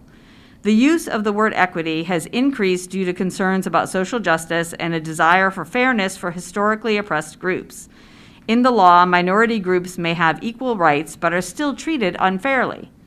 Historically oppressed groups such as LGBTQ+ people, Black people, and Indigenous peoples have not only fought for equality, but continue to fight for equity in society. How do we use equality and equity? The best way to show the differences between equality and equity is with an example. For example, if I give a rich woman and a poor woman each $100, that would be an example of equality. I gave both the same money. Alternatively, if I give a rich woman $100 and a poor woman $200, then it could be said I am trying to achieve equity by fairly giving the poor woman more help based on her financial situation. And I think we can see an example of this in the COVID child tax credits that were given. Ms. Masucci, if you could finish your comment. They weren't given to everybody equally. If your income was higher, you got less. Ideally, we would be able to achieve both equity and equality when it comes to the law and society. Thank you for your time. Thank you. Next speaker is Rebecca Hoffman.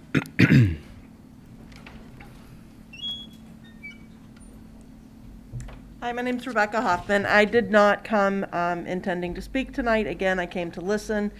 While there was all the talk of equity, not to belabor the point, I pulled up dictionary.com, I pulled up Merriam-Webster, I pulled up the Oxford Dictionary, the Cambridge Dictionary. They all have general agreement. None of them talked about, equal outcomes. So I wasn't able to find any evidence of what was under discussion.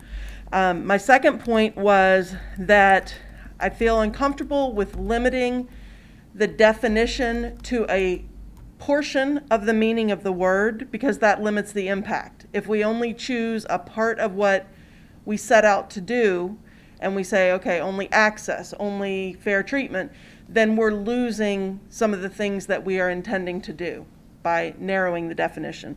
The last thing that I wanted to say is that I understand the school board's role. That is not what I'm talking about. I felt terribly uncomfortable sitting here listening to educated professional adults talk about their discomfort, prioritizing themselves over vulnerable children who are not thriving in our school. So who are we as educated professional adults to say that our discomfort is more important than the discomfort of children in our schools? That's what I wanted to say. Thank you. Next Our speaker. next speaker is Dawn Augustine.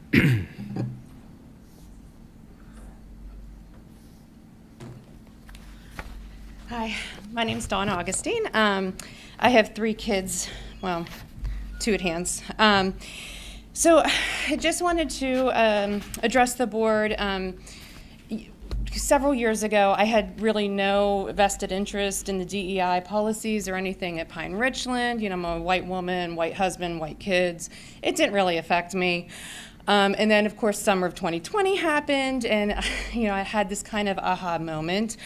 And then again in summer, I think it was summer of 2021, I was talking with my neighbor, and she shared with me a personal story of her daughter and how her daughter was treated here at Pine-Richland. Children her age, my daughter's age, came up to her and told her that, you know, she wasn't good enough for different things here at PR because her skin was too brown. And that just had the most profound effect on me. So I decided, you know what, I need to learn more. What is happening here? I've never been comfortable with the very whiteness of this community, but I wanted to learn more. So I moved mountains to get to these DEI forums, these community forums.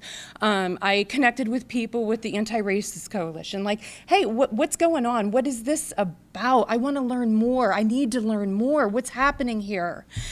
And I find it funny, in the events that I've gone to, the members of the board who support the DEI policy are the members I see at these meetings and these community forums.